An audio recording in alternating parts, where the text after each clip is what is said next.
We are reviewing that show. We here to review that show.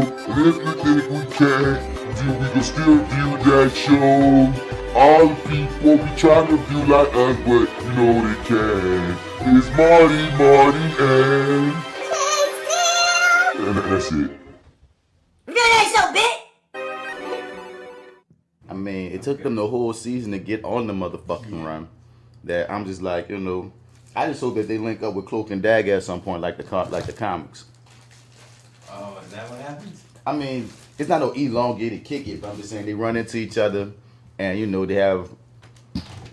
they go on this like missions. Like it's the last for me be like 2 comics, but it's just the irony of before there was the Runaways, Cloak and Dagger were Runaways, right? And the way Cloak and Dagger kind of ended this past season, old boy Cloak kind of on the run.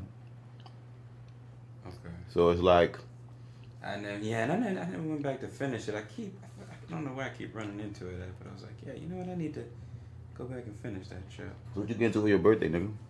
It was hella low key, man. I thought I was gonna like spend it by myself, and then turned out my lady didn't have school, so we got to kind of hang out. We went to. I just ate a lot of shit though, to be honest with you. I ate way too much, drank a little too much, or at least a little too cheap. And I should have got the top shelf, because about midway through I was rocking a headache, but that didn't stop me. I mean, it's the birthday, bro. I'm about to say, yeah, that didn't stop me. Gotta push through on that. Oh hell yeah, that's what was going down there. But I think we went to that dog. We went to Rum House to get some $3 tacos. Now it used to be $2 tacos, but now it's $3 tacos. Mm-hmm. Went to get some $3 tacos. That's what tripped me out, because I remember like Rum House people started kind of caught on to me a couple of years ago. Yeah. But I remember before people really caught on, my nigga Mike 5, like because he wants people, like he like to try out all kind of new restaurants. He love that shit. Ever since we was like in college, he'd do that shit. So like I remember he brought me to Rum House like one random birthday, dog. It wasn't popping. And like you said, it was $2 like a hard $2 taco for the good shit. And the menu wasn't even as long as it was. I remember being able to go there, no issue. Bro, now they got lines out the ass on a Tuesday, dog. Oh. Go on a Tuesday. We went, so everybody was kind of gearing up for a storm that I guess apparently didn't really hit us as hard as everybody was prepping for. Nigga, as hard. It didn't hit us at all, bro. Dude, it was so casual. What storm? Exactly. What storm, nigga? But like I think that's kind of what everybody's mindset was. So yesterday was it was real easy breezy in there, in and out, man. No wait, no nothing. We walked in, got seated, and my cousin who does it, I'd say like every other week, really. He was shocked. He couldn't believe it. And I was just like, I do remember coming here around this time. It was like 5 and 6 o'clock. I was just like, well, eventually it's gonna get packed in here, and it never did. See, buy some hurricane watch ass shit. Yeah.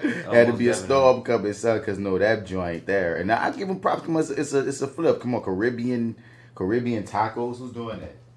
Oh, their stuff, like their menu, like just let alone, just spoiler alert, everybody, the tacos are fantastic. Motherfucking fantastic. But just the selection that they have there is dope too. All the lamb, the freaking calamari, I like my I think it's chipotle shrimp. Yep. Is the one I do, man. But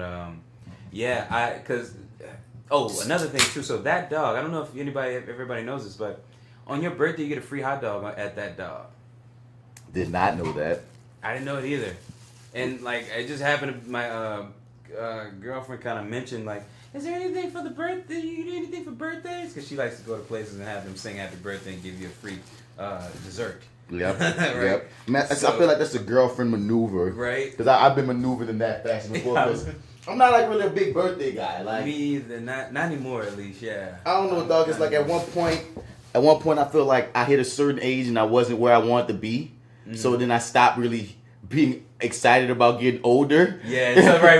Moving like, further and further. Yeah. So I really feel like I mean. Let's say the acting career just popped off next year. Oh, that next year's birthday will be the most amazing. That's the backflip, nigga. What? So I'm saying, so it's like it's probably like depending upon what my year looks like, right, as far as how big or how excited I'm gonna be about the birthday. You feel me? It's an interesting thing. Fair enough. Well, we did that. We just kind of capped the evening off at Dave and Buster's for. I haven't been to the New Orleans one. You haven't? Not to the New Orleans one, no. I took my cousin in February. His birthday was in February. I took him in February, and this was my first time going back since. And it was I liked it going with him, and I enjoyed my time with my lady. But I felt like they were fucking with us, man. Like they came, like immediately when we walk in, like I don't know. Okay, you know I love my people, right? Okay, here we go. You know I love my people. But it's like, if you're the first face I have to see at the establishment, and you didn't want to come into work today, you shouldn't be the first. You shouldn't be the first motherfucking face. No. And it's like, and you don't even have to be overly nice, but it's sort of like, you can't greet anybody like that. Like, nobody should have been greeted the way we were greeted. Like, what the fuck are y'all doing here? Oh my God. Please don't ask me no fucking questions. But you're going to ask me questions? But that's a commonality about customer service in New Orleans and a lot of these spots, man. Yeah, but I'm not giving it any pass. I'm right, just saying, right. No, I know. That's just some fucked up thing I've noticed that, you know what I mean? Like, we Right. suck at depending, like, see. Depending on, it's because certain restaurants don't play that shit, so they don't hire that bullshit. Standards, right. But other spots, specifically our fast food spots in particular, my nigga, oh my God. Fuck the fuck out of every piece of fast food here, son. That McDonald's right around the corner, dog. I can tell stories about the amount of horrible experiences I've had. It's probably the worst McDonald's in the country. Now wait. So I got one that'll rival yours. Like, so there's a McDonald's. So I always hear you talking about that McDonald's. Yep. Everybody's infamous, right? Yep. But there is one that is on Cleary, I believe. It's on Veterans. It's a gas station / McDonald's. Oh, Metairie. Yes. Yeah. The fucking worst. I don't have to worry about that one. Oh yeah, I know. Yeah, you're like That's not one you're gonna have to frequent. I can't say I don't know nothing about it because I used to live in Metairie about damn, we getting old. When you can always go to a decade and still be grown. That's when you feel old. Like, I be pissed. Yeah, I try to keep my fucking birthday on the DL. I don't want people to be like, "How old are you?" I told y'all, dog. Once I made 30, I became arranged, dog. Like, I will not budge. For all y'all know, I might have just made 30. For all y'all know, I've been 30, but I will be 30 for at least till I'm 40. Yeah, like right now. You sound like my lady. She's like 31 for the. Nigga, I don't. What's the point of me counting all these other digits, dog? I'll make 35 at some point. That's what's gonna happen. I'll just be 35 and then I'll just be 40. Because I'll make 35, I'm gonna be 35 and shit. You know what I'm saying? Like, I'm a range. I'm between 25 and 35. Really, I'm between 21 and 35, son. The homie, who was it? The homie, Evan. Evan should never have told me as an actor to never say my age or put my age on anything. Oh, Cleaver. Wow. Evan Cleaver. Oh yeah, did he say that? Yeah. Evan Cleaver, dog, when he did an interim little shit at interim school teacher directing session at Dilla for my last year, my senior year. He came through, dude, and like, that was one thing when he was helping us with our resumes that he told, because I had my age on my resume when I first started, when I first started to graduate. Oh yeah, I had it. Shit, I still had it on there for Take like that after bitch, for a minute, take that bitch. Oh, you showed me shit like, nah, man, you want them to guess, because a lot of times, like, once they know your age, they only see you as that age. And especially in the industry, we used to get to like TV and film and shit. So he was like, nah, son, let them guess. Let them always guess. So now, even when people not in the industry ask me my age, I'm weird. I'm weird. I don't know how to answer it all the time. Like, do you give them like a fake? Do you give them like a younger age, or do you kind of, for the most part, are you honest? At this point, I just say 30. Okay, I Let got that you. land where it lands, Yeah. dog. Anybody who Got went to you. high school with me know how old I am. I'm 30, y'all. I'm 30 forever. Can we see your license? Fuck no, you Fuck can't no, see you my can't see license. my license, dog. How old do I look? How old do I look? You right. You're That's what always it is. right. That's what it is. About to die. But what you said, I didn't feel like I cut you off, man. Oh no, I can't even remember. I think we were talking. I think I was going to some Dave and Buster shit. Oh yeah, they were fucking with me, man. So just off the bat, the young lady who greeted us when we walked in she hit me with one of those musts. I'm like, I wonder if I ever do this, because like, and I tried to clock myself to see if I do it. And I think I kind of do it on some level, but it was one of those where when we walked in, it wasn't the warmest of greetings. But when we were leaving, I was like, who the fuck is that? I had to turn around because we were at the elevator. I didn't even bother to just be like, thanks everybody for the, whatever. I just walked to the elevator, and then somebody said, well, thank y'all for coming. And then in a cheerful way, just exactly how I just said it. And I had to turn around and see, like, oh, they must have switched girls at the front desk. You know, they're just happy that more people leaving. Yeah, happy that my ass is leaving. Yeah, fucking right they was. And I was just like, oh, okay. Get the fuck out of here. We had this issue with the little card that they give us. That they give you, right? You give them your $25 and they give you a card with chips or whatever. Yeah. Boy, this shit is a scam. Nah, nigga. I used to think I don't know if you, I'm pretty sure you do. But remember back in the day when the Riverwalk used to have an arcade inside of it? Yeah. Right by the food court. Yep. That used to be my motherfucking Sundays. That used to be a treat for me. Like if I fucked up during the week at school, nigga, there was no fucking arcade on Sunday. So you ain't fuck with Fun Arcade or Pennyland. Your spot was the Riverwalk Arcade. I fucked with Penny, so a lot of shit used to go down in front of Pennyland. Pennyland was pretty hood. And my mom was one of those overprotective motherfuckers. If there was, I don't know, like a 0.0001% chance that somebody might bring a gun a block away, it was kind of like, you can't go. So I wasn't really allowed to go. I went. There was a couple times where a few people took me there without telling her or whatever, and I got to experience it. It was dope as hell, but it wasn't really my spot. Like if I was to say I hung out at an arcade, the most what I would call my arcade would be, I think it was called the Aladdin's Palace. Aladdin's Palace in the plaza. Yeah. Right. Yep. Right in the plaza. That used to be my shit. My mom used to be able to leave me in there for like 2 or 3 hours and just kind of go do her shopping and shit. And it was just like I don't know, man. I would lose track of time in there. You could leave me in there for the whole fucking day and I wouldn't even notice it. But like that used to be my spot as a kid, but now they give you these fucking cards where it's just like, give them $20, you get yourself about an hour if you're modest of fun, hour and a half of fun off of $20 in an arcade. These motherfuckers give you chips now, not coins, not anything. They give you digital currency that costs weird fucking amounts. So to play one game costs 6.8 chips. How the fuck are you measuring that? 6.8 chips. 6.8 chips. Why can't it be two tokens? Why can't it be just two tokens? Yeah. You hear me? Who the fuck is doing this, man? Where are we? Like, why are we? What's going on? Why the fuck are we doing this? So anyway, there's this new thing now where, and I didn't have this problem the first time, but so we go in there, and the card, you insert the card, and it won't take it. It just keeps giving you these red error messages. So we go grab somebody, they come over and do it, and they're like, well, you have to slide it in. You know, not all the way in, just sort of partially in. Oh, and they're into edging. Yeah, they're into fucking edging. It's like we're trying to get every machine off, and it's like every time I get an error message, I'm like, damn, I fucked up. All right, wait, let me try again. No, damn, fucked up again. Okay, wait, let me try again. No, wait, I got more. Wait, one more. Like, I'm just like, what the fuck is going on here? So, like, half of the games, I'm not gonna lie to you, we just kind of walked away out of frustration. Yeah. But otherwise, it was a pretty cool evening to cap it off. But, like, I could have, man. I'm saying it took years for us to get a Dave & Buster's, and it sucks that it sucks. Yeah, I know. Because I remember, because Dave & Buster's, like, man, like, my second home is Georgia. And every time I go to Georgia, like, they've been having Dave & Buster's since we was in high school, middle school. Like, it used to be a spot. And what's funny is this thing is new to you. Huh? Oh, it's like the concept of Dave & Buster's is new to you. It's like you. I grew up going to Dave & Buster's. Like, I always, like, because it was funny is for years, we would have the commercials here for Dave & Buster's. We didn't even have one. Never had one. But, like, I grew up going to Dave & Buster's. And what's funny is back in the day, before they made it like it wasn't always, like, right now they cater to making, like, a family spot to go to. Nah, it was more like it was almost like a club, like a teen or a club on a slick on some shit, because you couldn't wear tennis.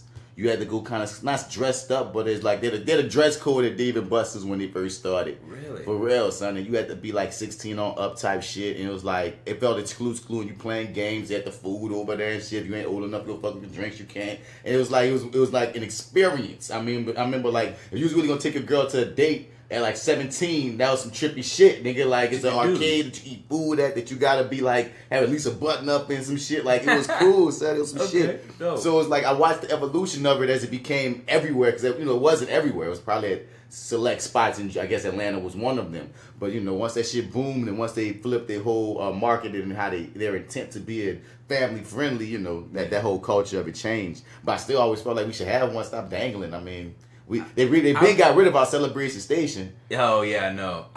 You know what? I'd love for you. I wish you would have gone in there because like I've been to one in Houston. Actually, I've been to two. Now that I think about it, I've been to one in Houston and one in like up north. I think one it was in Ohio or whatever. But anyway, I feel like ours is drastically smaller compared to. It looks smaller from the outside, dog. Yeah, it just looks so much. Like when you in there too, I'm just like I was walking around yesterday. I was just kind of like, dude, I remember getting like lost in shit when I went to the very first one in Houston because it was just like a whole fucking like multiplex of. But they franchise them now, though. They're in certain malls now, son. I went to a mall in Georgia that had a Dave & Buster's inside their mall, nigga. What's the point of it if it's gonna be this boutique size thing? I thought the whole fun of it was to have this big giant playground. I think they just played us, dog, like they played us with jazz flags. I think it was just, we come to New Orleans, we get jazz flags. That was not Six Flags. That was not Six Flags. I've never heard it called jazz flags. I always called it that shit, nigga. You might as well kept it jazz land. I need that on a fucking shirt. That was jazz flags. dog. I had a season pass to jazz flags. Son, they played us, dog. Because once again, that's another thing, dog. Like if you're any type of kid that grew up outside New Orleans, that's a trippy thing about Katrina. A lot of people never left New Orleans until Katrina and shit. But being able to have like second or third homes, nigga, like I went to Six Flags growing up, son, and I'm like, this ain't Six Flags. Like that's what I felt when I first walked into the high. Like, no, y'all might as well just kept it Jazzland, dog, because y'all give us 3 rides. 3, 4 Six Flags rides, didn't even revamp the spot, kept a lot of old roller coasters. Nah, son, fuck y'all for that. Like I'm like honestly, dude, I'm not gonna lie, that part of pre-Katrina is a little bit of a fog for me. I do remember Jazzland. I do remember going there. I don't remember getting a subscription until a season pass until it was Six Flags. I just went there to holler at chicks, dog. I ain't gonna front, dog. Really? Yeah. Dog, Jazz Flags in fucking the Grand, when the Grand came to the Plaza, son, my high school, that's like my I want to say junior, senior years of high school, maybe some sophomore. I just know I was driving at that point, so I'm at least 16, dope, 15, right. 16. So I'm like, we on girls, so it's not that foggy to me. Did having a car boost your confidence, or did it matter? Because I always wondered that. Like that's what my cousin told me. Yeah, man, you know, having a car boost your confidence. No, like, I already had. Well, see, my confidence was already nice because I think I told the story on a podcast before. Like coming up, son, I remember exactly when I got my juice when it came to like talking to girls and shit. This is 8th grade year at McMain. Like McMain's a crazy place because it's like to step into because you like it's a school that's from 7th grade to 12th. You feel me? So you don't get to get that buffer of middle school to adjust yourself before going to the Sharks in high school. When you're in 7th grade, you're in high school. Yeah. So it's almost like that's the mentality. So you kind of catch you kind of fast. So I'm like, I remember 8th grade at this partner. Shouts out to my nigga Teddy. And for whatever reason, dog, he's like, I be feeling like cats that had older brothers. I don't know if he had an older brother, but I feel like he had older cousins or something. I feel like cats who had older brothers or older cousins, there's some male influence that was fresh, got girls or whatever around them. They were always a little bit more advanced than cats that was like, I was the only child until I was, like my mom had my sister when I was 17. So I got a little sister, okay. But like, I don't have sibling mindset. I grew up by myself. Yeah, me too. You feel me? Like and then I met my dad at 25. I got like 5 different siblings on that end. But once again, so it's like because when my story is told, you could say, "Oh, Martin Bradford, he had 6, 7 siblings," and there's gonna be people like, "Damn, he grew up." No, nigga, I grew up by my damn self, only child minded, and that's still like kind of stick. But what I'm saying is like so. You know what I mean? When you are only child, it's like, you know what I mean? It's your friends or people that you meet or that you're influenced by that kind of, that you learn certain shit from. Yeah. So I remember, dog, like, you know what I mean? Like, I remember going to spots like Jazz Flags. I want to say before that, let's say we going to like freaking, this is even earlier, because it's like 8th grade. So I'm going to say like jamborees and shit. Like, you know what I mean? Mm-hmm. And, I might see a girl. I might think she's pretty. I let that girl probably walk by. I might pass her about 3, 4, 5 times before I might get the courage to talk to her. Right. Teddy wasn't like that. Teddy hit on that first rip. Teddy see it, Teddy go after. So I lost so many girls that even I learned fast. You know what I'm saying? Even if it's just about, let me go talk to before this motherfucker talks to her, and I'll figure out something to say. And the beautiful thing is you can watch a lot of niggas in this city like fuck up. Like, I learned how to talk to girls by not talking to them the way the average niggas around here would talk to them. I hear some of the shit niggas that say and get shot down. I'm like, why even pull that? Like, was it, you know what I mean? I was never the say red, say black nigga. I was never none of that. Like, so it was easy to figure it out, but it was like off the push of competing with this nigga. So it was like, I got my confidence over those years before I even got my license. Because here's the thing. Right. I didn't get a car. I didn't get my own car until college, son. So I had a license in high school, but I'm pushing and I grew up in the house with my grandparents. So it's not like I even got to push a cool car. I'm pushing my grandma minivan. So I don't know how much courage I'm gonna have. But I mean, I'm the confidence I'm about to have pushing a minivan. But the beauty of the minivan is it got me and my whole squad around.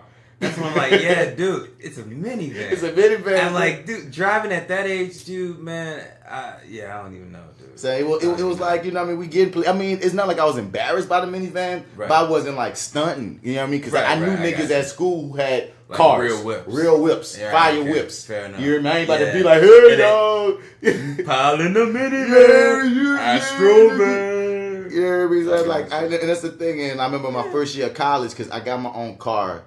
I want to say after Katrina because I was minivanning through high school. My freshman year at Dillard, I had the minivan. I flipped it. I'll tell girls, I got my Batmobile. Like I make a joke of it before anyone else can make a joke of it and shit. Because freshman year I was in the minivan. Katrina happened. Then I was in my pop's old car, which was this whack ass Ford Contour. Dog, that shit was horrible. They had no air conditioning. Dog, it was awful, son. And then I think right when I came back, right after Katrina, I got my own car. Yeah. So yeah, son. You know, I was always driving and shit, dog. But now I thought like, it's funny. I remember, and this is something thinking back on it. This is when the flag should have went off that you were a late bloomer, young man. Was when, like, I remember going to this camp with this cat named Carl, Xavier camp or whatever. And we got cool or whatever and everything. And like we were like, this is like junior high or whatever, right? So I run into this nigga again when I'm in high school. I'm like, he's just in front of Joy or whatever. I'm there catching the 2-lane, about to go home. And there he is. And I'm like, you about to get on it too? And it's like, oh, dope, Carl, I ain't seen you in a minute, dog. What's good with you? Boom, boom, boom. All of a sudden, I automatically, like within the first 2 minutes of talking to this nigga, and this chick walks by, and this nigga is talking to me, but it's like, hold on 1 minute. Da-da-da-da, just stops, turns around, starts walking with the chick, and just like starts trying to holler at her. Boom. Walks into the corner. I guess gets shut down there because that's when he turns around, walks back to me, and we continue our conversation. Yeah. And I'm like, yeah, bro, I don't know what you've been doing, but clearly I have been missing my lessons. This is it. Because I'm like, nigga, I can see you do that like 12 times. Like, dude, I probably still ain't gonna do it. So I'm like, yeah, good for you. Late bloomer. I would have been him, so I can't lie to you, Marty, dog. I've calmed down in my 30 years age. I was savage. Like, I was tall. I can't front, dog. I was that, I'm going at girls. So I was that dude doing that. No fear. And that's the thing, like, I would have friends. You gotta do it, too. I mean, like, and I have friends ask me, like, and it's so funny. It's a lesson that you learn, too, is you can't teach anybody how to do you. You just gotta find out how to. Yeah. You know what I'm saying? And that's the only way it's gonna click. Right. You know what I mean? That's what's attractive. You know what I mean? And it's like, you can't teach that, but it's like, man, if you could nudge motherfucker in the right direction, that would be so helpful. But it's like you can't. You gotta find your way of doing it. Because I remember a friend of mine in particular, son. If you ever listen to this, he gonna know I'm talking about him. He had this huge, this crush on this girl. You know what I mean? He come at me for advice. So what should I do? And like this is me at like 16, so I haven't even realized this yet. So this is, but at the time I'm telling him all my moves or how I would say it or how I would pull it. Right. And then he gets trapped. It ain't working for him because obviously you can't do what I'm saying like I'm saying it. It's not gonna work. Not you. Yeah, it's not you. Nigga. I got you. Because there's different things that a woman will let you get away with that they won't let me get away with, and vice versa. No, like what your boy saying, super fly, nigga, I would have killed him right when he did it, but that's me, not you.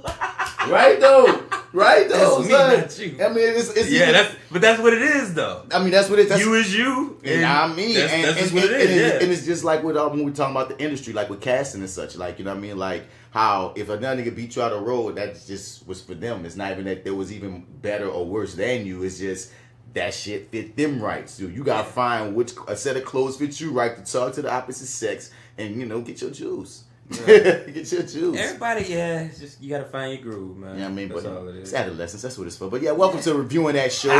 We've been talking all this time and shit, man. It's just the Marty. So that's why we have J.Steel in the building to keep us together. Because otherwise, when you just let the Martys talk, dog, we start rambling and we ain't even review nothing yet, dog. So this that actor guy, Mr. Bats in the building, representing the FlyWithBats Podcast. You dig? I'm going to have to hand it to my right, because, you know, if you've been listening, apparently you got to intro a motherfucker to let a nigga know it's their time to talk and shit. You heard me? I'm not going to lie to you, dude. I wasn't going to do you that this time just because she wasn't here. It's no fun if she's not here. I was saying, like, it's a group thing. It's like, if we don't have a group, it's like, what's the point of it? But this is your favorite host, Marty here. You can find me, MartyEdwards 504 on Instagram, Twitter, and Snapchat. Also, go to lowbrainpictures.com. Click on the Your30 tab where I co-host the show there with the Arrogant Observer called the Your30 with Marty and the Arrogant Observer. Dropping Friday, baby. Now, how does the Arrogant Observer feel about when it's just the two of you and you say this is your favorite host? I don't know. I know you mean it ironically and it's funny. But I just thought about it like, you know what I mean? Like, wait. How do you feel? It's just two of you. Like, if it's like three or four, it's like. Are you trying to say I'm the Abbott to your Costello? I'm just saying that off the dump. I am not your Sammy Davis Jr. It's your favorite host. It's him and your favorite. It's him and your favorite host. Yeah, I'm here with this nigga. This nigga. The Arrogant Observer. Damn, that is. This now that you mention it. You put a whole flaw in our, like, 3 years of... Get that nigga, bro. Get him, Lawrence. I'm like, oh, shit. Nobody's ever brought that up. Damn you for doing that. I broke the Your30 Like, you podcast. broke it, yeah. You're the Blitz. You just came in there. You watch How I Met Your Mother? No, I don't. No, okay. I don't watch it. There's this joke about, like people are so attractive, or things are just so attractive that you don't see the flaws in them. Mm-hmm. But then when somebody mentions them, it's like a glass ceiling breaks, and it's like that's all you can see is the flaw. And it's like that's what you've done. Oh my God, God! to us. I got this friend of mine, man. Like, we used to date back in the day, but now she's like one of my like Ace Moon Coon buddies. You know what I'm saying? And it's a weird thing. Like, I like. Some of my closest women friends or girls or women I used to date, and people find that, and some people say you shouldn't do that, but oddly enough, like, it's like since we've been through all this other shit with each other, they know me more or better. It's a funny thing. It's like, all right, we better understanding of each other. Yeah, because we done been through such a grind, and I know you don't have to fuck nobody and date nobody, do nothing with nobody to get that of the opposite sex. But it's just a trippy thing where it's like it's only like maybe 2 or 3 other like friends of mine, and we have nothing like that at all. Like, they come to me with their advice for advice with guys and vice versa. But there's this one in particular, son. She's so fucking hilariously shallow, and she'll be the one that will point out whatever in some woman that I might have thought was the most beautiful woman in the world, and she might be like, oh yeah, but you ain't know she got this nose job. Oh man, look at her fucking eyeball. That one twitches on. Man, she seems kind of frumpy bodied or whatever. Like, she might say something about this woman, and then from that point on, the woman's still beautiful to me. But now, like you said, like, and she's the only one in my life that does this, that can do this to me. Like, it's weird. It's like all these, like, other people can say anything, like, whatever, nigga, shut the fuck up. But for some reason, when she does it, that's why sometimes I ask him at this point, I don't ask her anything about any girl I'm dating. I don't want you to fuck it up. I don't want you, it for me. Don't have me zero in on this shit, because I don't know. Does she come out of the woodworks like after the fact, like after? Like, yeah. I've been waiting to tell you this. Yeah, well, because now I had to calm her down, son, because she a type of person, you know, she's, you know, a very beautiful girl, and she cares about looks, but she also cares about, like, she the motherfucker that likes to, like, uncover who had plastic surgery, or she likes to look at, like, what's a person's DNA history and shit. So it's like the aesthetic is a thing. Beauty thing. All that, like, she just gets into aesthetic and how people's faces are made or whatever the fuck. She's like one of those. So it's like, fair enough. Okay, so it goes deeper for her. Yeah, no, it's not just that bitch ugly or that bitch got whatever. No, it's more like she pays attention to the slightest things in faces. So or bodies or whatever. So she'll be like, man, she has this third crooked teeth right on the left. That and you'll be like, how the fuck did you see that? You know what I mean? Like your OCD on looks. In a way, son. Wow. Like, but what's funny is she ain't the most shallow either when it comes to dating guys, which is how I get her. So it's like, yeah, bitch, you don't be dating these like pretty ass men, no. So you tell me anything about my girl, son, I'm gonna go right at this goofy looking nigga that you decided to see his soul and shit, because you're technically not shallow, you just OCD with looks. Oh, she don't live up to the standards, like her, or like not live up to like her gentleman counterparts don't live up to the standard. She it's up and down. But up the and thing down. is, Okay, fair she enough. will. Well, She she's will. attractive. I imagine it. But she will point out the by flaws choice. herself. Like she probably won't tell that nigga, but she'll tell me like, I already know this, and this, and I have to be like, well, okay, like I don't care. but she don't care because once again, it's the juxtaposition of humans, bro. Because like even in seeing all this, she'll still date the nigga because she sees something more, of course, you know. So it's interesting with the people that we meet. So I said all this to say, I understand the blitz metaphor just off of that friend. Yeah, but yeah, y'all. fair enough. Welcome to Reviewing That Show. Today we get into a few different things. We're going to be reviewing Empire, Insecure. Yes, I said Empire. Some kind of way that corny ass show pulled me back into it. I didn't even know people were still watching it until fucking Your30 Podcast brought it up a few episodes again. Y'all brought up something about Empire. And either y'all were about to spoil it or somebody mentioned me so you didn't spoil it. Somehow Empire came up and I was like, damn. I ain't watched that show in forever. Like I ain't watched the show since fucking before now, because right now I'm in the middle of season 4. So you know I did a lot of catching up. It was like the middle of season 3. Have you met Felicia Rashad yet? Well, yeah, we deep in there. Okay, cool. All right. Her diabolical ass. No, they just dispatched her. As a matter of fact, she's got outed where I'm at. Oh, okay, cool. All right, gotcha. Oh, gotcha. if anybody's ever listened to Reviewing That Show, man, we review comics, TV shows, movies, whatever we feel like getting into at the time or whatever's hot, whatever's popping, you dig. And we spoil. So once again, if you haven't seen Empire, Insecure, Power, the Bobby Brown story, or Black Lightning, because they got a new trailer for Black Lightning, you know, we reviewing that Lightning, so of course we got to review that fucking trailer. Ooh, I haven't seen it yet. Excited. So, like, you know what I mean? If you haven't seen or been caught up on any of these titles, do not. Just come back, you know. Or let's go. We got plenty of other things for you to listen to. FlyWithBats got new episodes. Your30 got new episodes. Therapy New York got new episodes. We'll figure this out. Got new episodes. Brooklyn, Four Misses in the Mic got new episodes. On the Lake Podcast got new episodes. Always. 50420 got new episodes. They got a lot of podcasts up here, and I usually shout them out on the FlyWithBats thing. So you know, but since we here reviewing that, before I even get more into Empire, dog, I want to get your take on this Geoffrey Owens shit, man. Jeffrey Owens. We just talked about that today. We just from the Cosby Show, man. Yeah, bro. My man got Elvin's got to eat. But it's a funny, it's a trippy thing though to live in a world where, like, honestly, dog, folk don't understand that you can be on TV, you can even be famous and not have money. Or not be balling. We kind of talked about that a little bit today. We kind of mentioned you because like you always talk about like what it is versus like being on TV, and then sort of what the expectation of what people sort of think when they see that. It's like, oh, that's it, man. You got it, huh? Bruh. So can I borrow a little bit of it, bruh? You know. Dog. But it's like the thing I found saddest about that, because I mean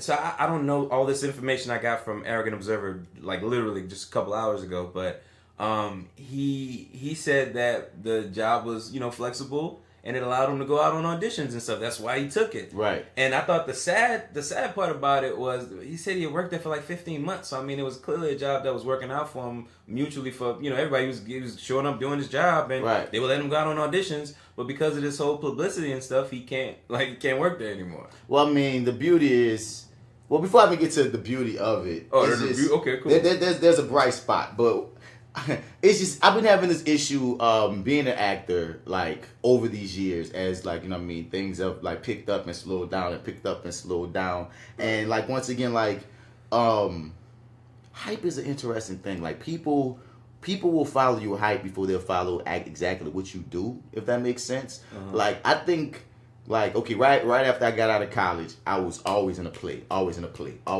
mean, like, and I'm always, since I'm in a play, I'm always marketing. I'm in a play. And if you've been following me, then damn, I'm on TV, and I'm in a play, I'm on TV. I think more people recognize that I'm working and doing things and staying busy, and every time we look around, I'm in something or I'm doing something, that they got people who be like, dang, man, I do bad to be getting it in. They ain't never probably seen a thing I've ever done. but they just know that you always in from something. the momentum of what I'm always posting or putting out there that, well, he must be successful since he seems to be busy. He made it to TV, so it must be going great. And it's like, son, you not understanding that a gig is a gig is a gig is a gig, and I always say this though, until the motherfucker is a regular on TV or is in these multi-million-dollar movies consistently, nigga is at a 9-to-5 job if they're an actor or any kind of artist, like I'm not gonna lie though, or some kind of gig. If I may though, from the outside, like you in particular, just we talk about you. Like, dude, you show up all the time. Like, I remember there was a point where, like, nigga, I used to just be watching shit and your ass would just show up and I had no clue it was gonna happen. Yeah. And I'd just be like, fuck it, that's fucking Bats. And it would just be like, you know, and it happened so many times, like, that's fucking Bats. And then, like, I don't know, dude, like, your face is like the thumbnail for a movie on Netflix. I mean, dude, it's like, you know what I mean? Dude. I understand. No, believe me, I get it. But like, you gotta understand how it looks from the out. Like, come on, you really gotta know what it looks like. I've had some successes, but you gotta also look at it like this. No, yeah. That movie that's on Netflix, when it came to Netflix, I had shot it 3 years prior. See what I'm saying? It's like, dog, these things that y'all see, by the time y'all see it, it's like, nigga, that check been spent, bitch. I'm probably about to get evicted, nigga. Car note, like, I don't know what's going on in life. Oh, that shit, like, okay, like next month, fucking like Tales from the Hood 2 coming out. You hear me? Next month. That's what's up, son. And you about to be heavily like, well, nigga, you the trailer. I got that check like months ago. Like, that's been gone. Like, you know what I'm saying? And like, not just because you get on TV don't mean that you ballin', don't mean that you famous. They got levels to it. They got steps to it. Most niggas that we look up to, nigga, your average nigga that we look up to, especially a black person, didn't get popping until this probably like late 30s, early 40s. Most of our favorites, dog, think about when we first saw them in this black ass movie. I mean, like, when they finally got the one that put them on, you hear me? For Taraji, for instance, Benjamin Button didn't put her on. Empire put her on. But she been in the game since Baby Boy. You hear me? Like, what the fuck? Baby Boy, fucking Smart Guy. She was on Smart Guy? She was a regular, like, bit player. Like, she was like a vet's friend. She would show up and just say things and come out and get in the background and shit. I didn't even know that. But see what I'm saying? It's like, we look at the Chadwick Boseman. We look at any Mahershala Ali. We look at most motherfuckers that we look at, son. If we look at when they pushed through, late 30s, early 40s, especially if you black, son. And like mental late, yep. And then that's why I always say it's a journey. Because I've often made this metaphor, dog. Sometimes I be feeling like I'm walking in shoes that I don't fit yet. When people be like thinking, damn, this nigga on, or this nigga famous, or when people hit me with that shit. And like, people hit me with that shit often, like thinking that it must be popping, or like, damn, nigga, do. And I be trying to be like taking it down, like, nah, like, you know, that was a gig.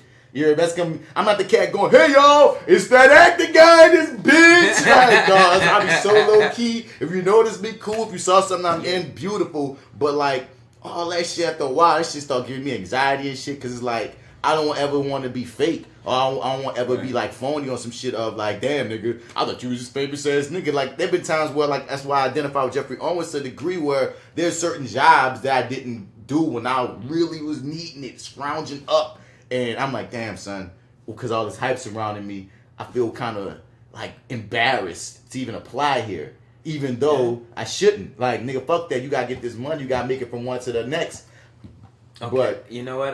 If I may, can I share something? What's up? All right, yeah. No, I have, like, okay, I work. I have I got a 9 to 5. Basically, I got a day job or whatever. And we talked about this on the Your30 on Friday about making ends meet and stuff like that. And like, I directed this movie back a while back in like either 09 or 10, and the dude who starred in the movie had came into the store where I work, and I had to take him through the stuff, like, hey, what you need, my man? Have treat him like regular customer and stuff. Cool. And we shot the stuff for a little bit or whatever.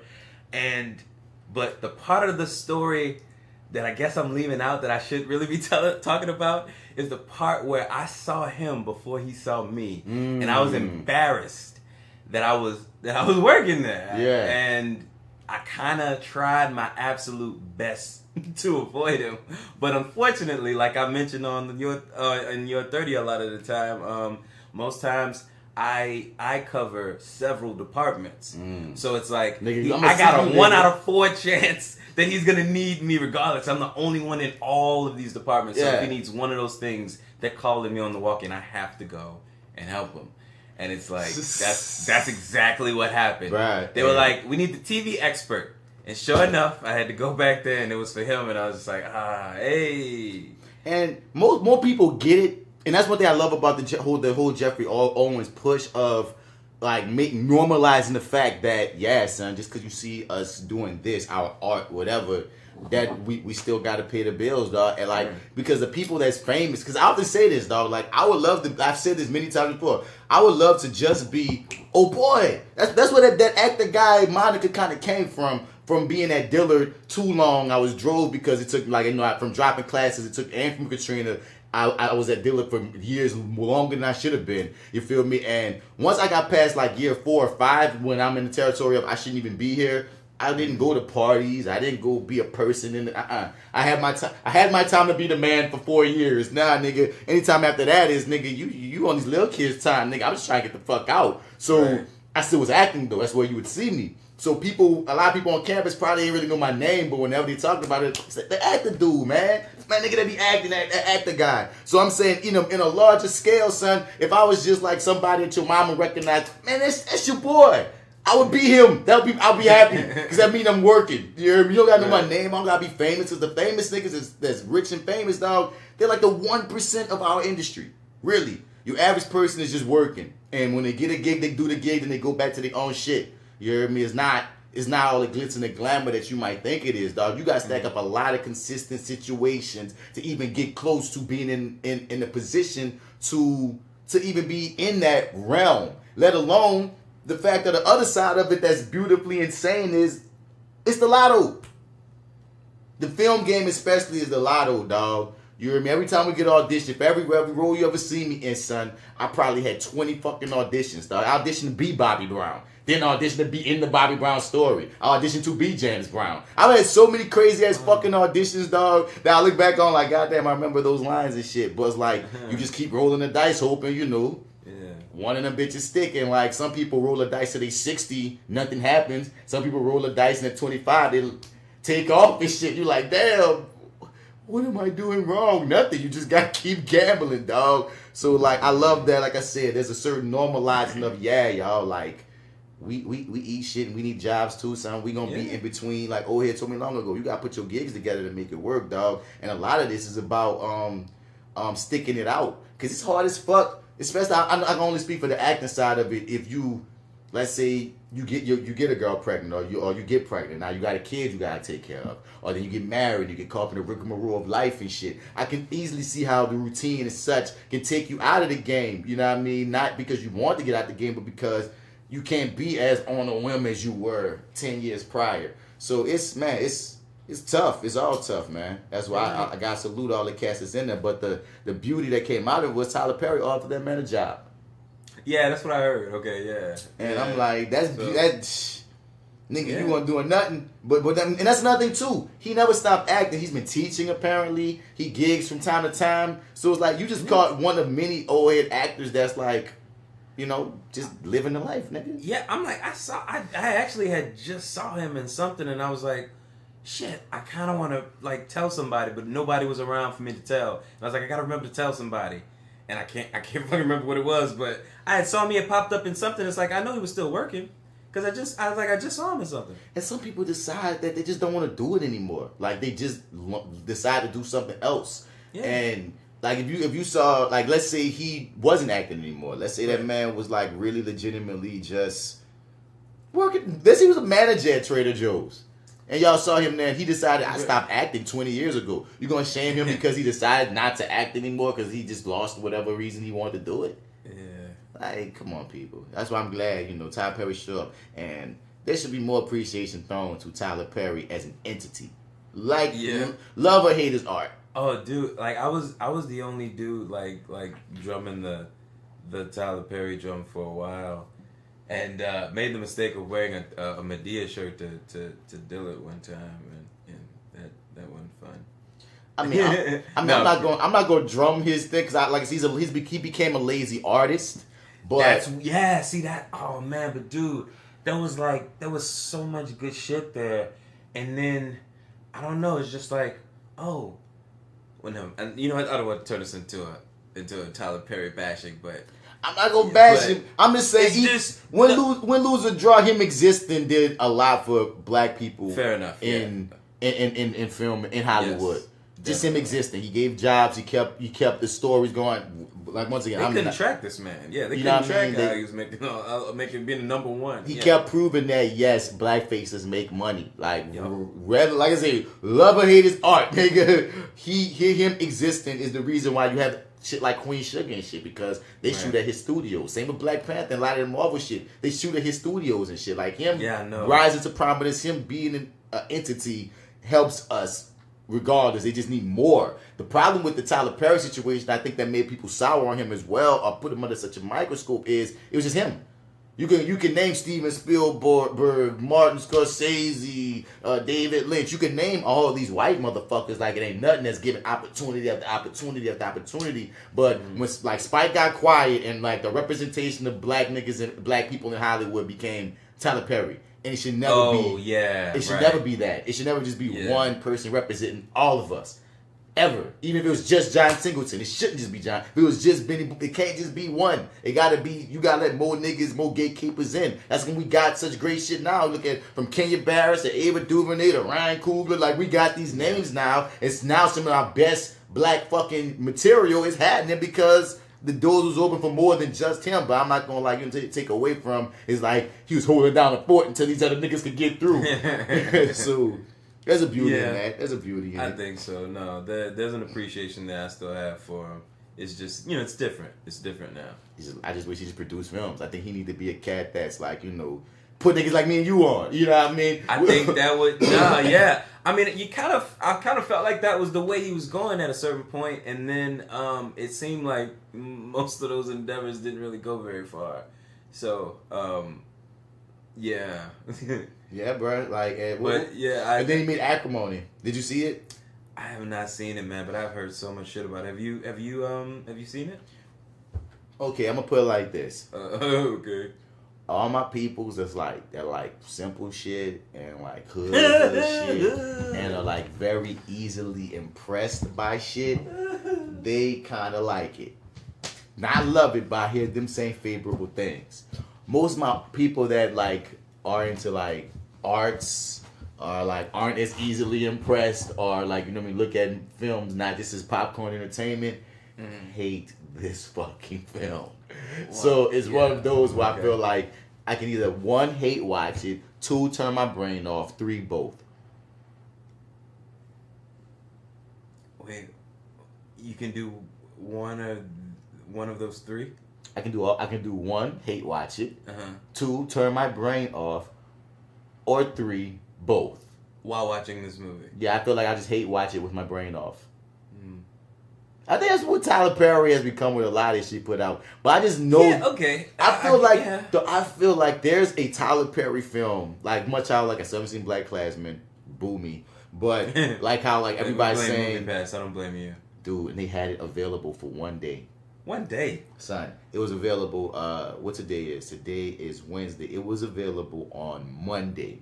I remember looking at Movie Pass, so Black Klansman was available on Monday, and I was like, "Oh shit, maybe on some delayed shit they got it." Cause I wouldn't know. J.Steel told me this because I remember I didn't have the app downloaded anymore. After I canceled my subscription, I had to leave the app. J.Steel hit me up and was like, "Bruh, Black Klansman's available today," and I re-downloaded the app and I saw it. I was like, "Oh shit, we should see this," but we wound up not seeing it. But I wasn't tripping because I'm thinking, "Oh, maybe since it's old." It'll be here tomorrow. Maybe they just got it later than everybody else. That's where my mind went. Okay. The very next day it was gone, and the day after that it's been gone since. What's available now? Yesterday was Crazy Rich Asians, and today is just these indies. Some shit I never heard of. Fuck the fuck out of Movie Pass. Yeah. But like how he talked about how Black Klansman brought Spike Lee back. You know what I mean? I feel like there's a movie that, you know what, it might be like some shit like a fantasy or like sci-fi, some superhero movie. Like Tyler Perry might have a fire-ass fantasy film in him that we don't know of yet. And he toiling away with us. Medea goes to fucking Narnia and shit. But maybe he need to like flip that script. Cause he a nerd. He's an admitted Trekkie. I feel like, man, if he made a superhero film, I'll go see it just out of curiosity. Yeah. See, he used to be a guy that's like, if somebody told me that he was doing something different or new, I would definitely be butting the seat day one. But now it's just like, he's kind of burned me one too many times. It's like, you know what, if the trailer is decent, then yeah. But I need to see some material first. What has he done different or new in the past decade? Nothing really. And that's what I'm saying. So if someone told me he was doing Tyler Perry producing a Static Shock movie, man, I'd be like, wait, Tyler Perry doing Static Shock? That would like, okay, so it's not about an angry black woman or about some no good ass dark skinned man, or you know what I mean? It's not about the Medea going everywhere and anywhere that she shouldn't be. It's not about that. It's really some whole other nigga. That would pique my interest. Now I can understand people think it's gonna suck. I won't jump to that. I would just be like, who's the writer? That. He's writing it? But who knows? What if that nigga got like a flair for that shit? Like, that nigga might have a flair we don't even know about for these whole other genres that he not going to explore. I don't want to sleep on what my man may have potentially, because, you know, who knows, but, man. You ain't know Lucius be able to paint. You ain't know Lucius could paint. He saw colors, my nigga. Really? He saw colors. Is that's what you gonna eat? That's what I'm going to use, motherfucker. There's some kind of way this corny ass soap opera. I gotta call it my stories, dog. Man. Empire is my stories. Isn't it though? That's all it's it is. Such a guilty pleasure. You cannot take it seriously, son. You cannot. You It's cannot. unfortunate, You cannot, but dog. you can't. And people, I'm so angry. People used to, and some still do, compare this fucking show to Power. Apples and goddamn I don't lemons. understand that though. It's just another black show that kind of started around the same time. With criminality. That's the only. Yeah, but that's the only. It's a black show on a whole other network. Comes on a whole other night, and that's it. They started around the same time. That's the only. I don't understand what else is. I don't know, man. I didn't get that. 50 accused them of having similar marketing as his show. And from that point on, I guess people started comparing them and thinking they had some kind of like, but That kind of keeps the tones of the show don't like, dog. So Empire is a freaking black soap opera musical. Yeah.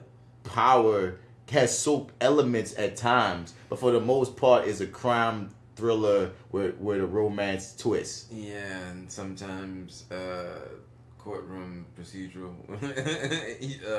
Depending on what season we're in. But like, I feel like at a point, Lee Daniels stepped hard in his stance. Like, no, this is a soap opera. No. It's a soap opera.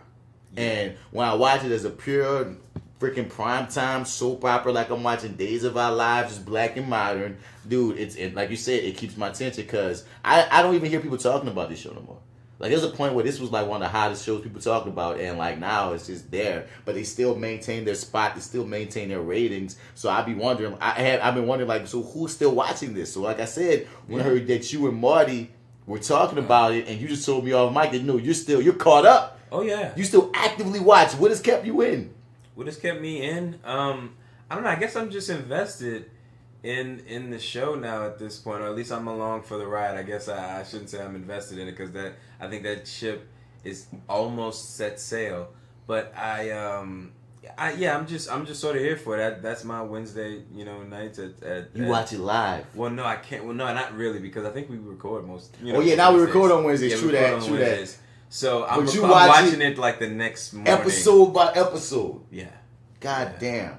So I am. So I'm into it. Yeah, I don't know. I'm still into it. So you won't spoil anything for me as we have this mini discussion on it. Right. You hear me? Okay. I'm at the point.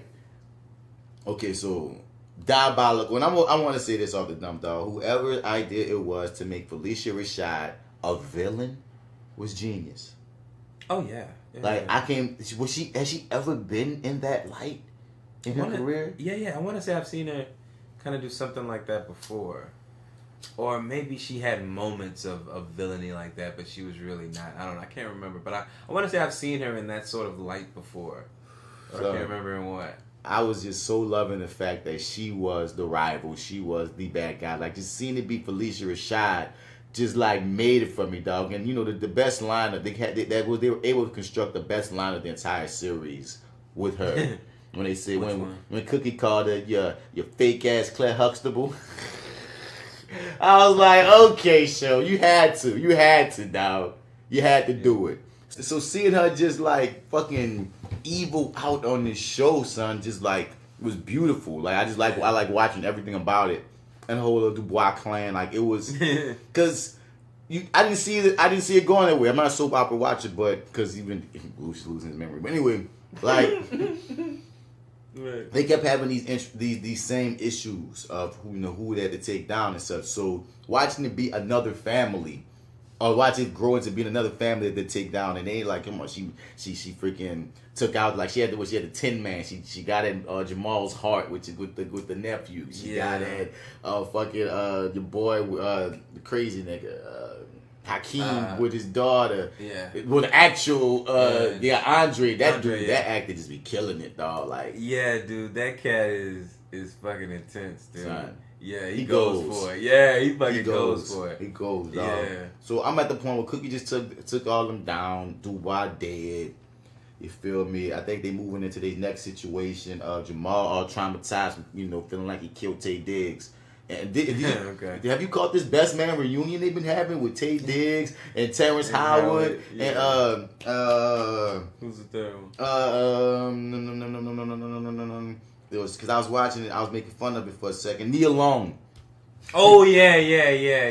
Right. I was like, oh, okay. So Tay Diggs is getting that Cookie and Nia Long was getting that Terrence. Okay, because Tay Diggs and Nia Long were the partners on the best man. It's like it's always, this show is always some sort of reunion with them, because like I remember initially when it first started off, it felt like a Hustle and Flow reunion. Everybody kept on saying this Hustle and Flow reloaded. Yeah, and then now it's just like, now it's all this other shit. It's like, oh shit, look, it's Best Man reunion. It's, you know what I'm saying? It's like on Black Lightning. That's the beauty, I guess, with these shows, these black shows having prominence. So now we can put our figures in all of these positions that, because like you said, we was watching Black Lightning, we saw this living single fucking reunions happening, and people probably living single is like, you can pull out these black actors that we saw in all these films and being like, damn, such and such still kicking. And these white shows ain't gonna necessarily have the same reverence for some of these actors that we will. Right. So like, I like seeing that, keep these people with a job.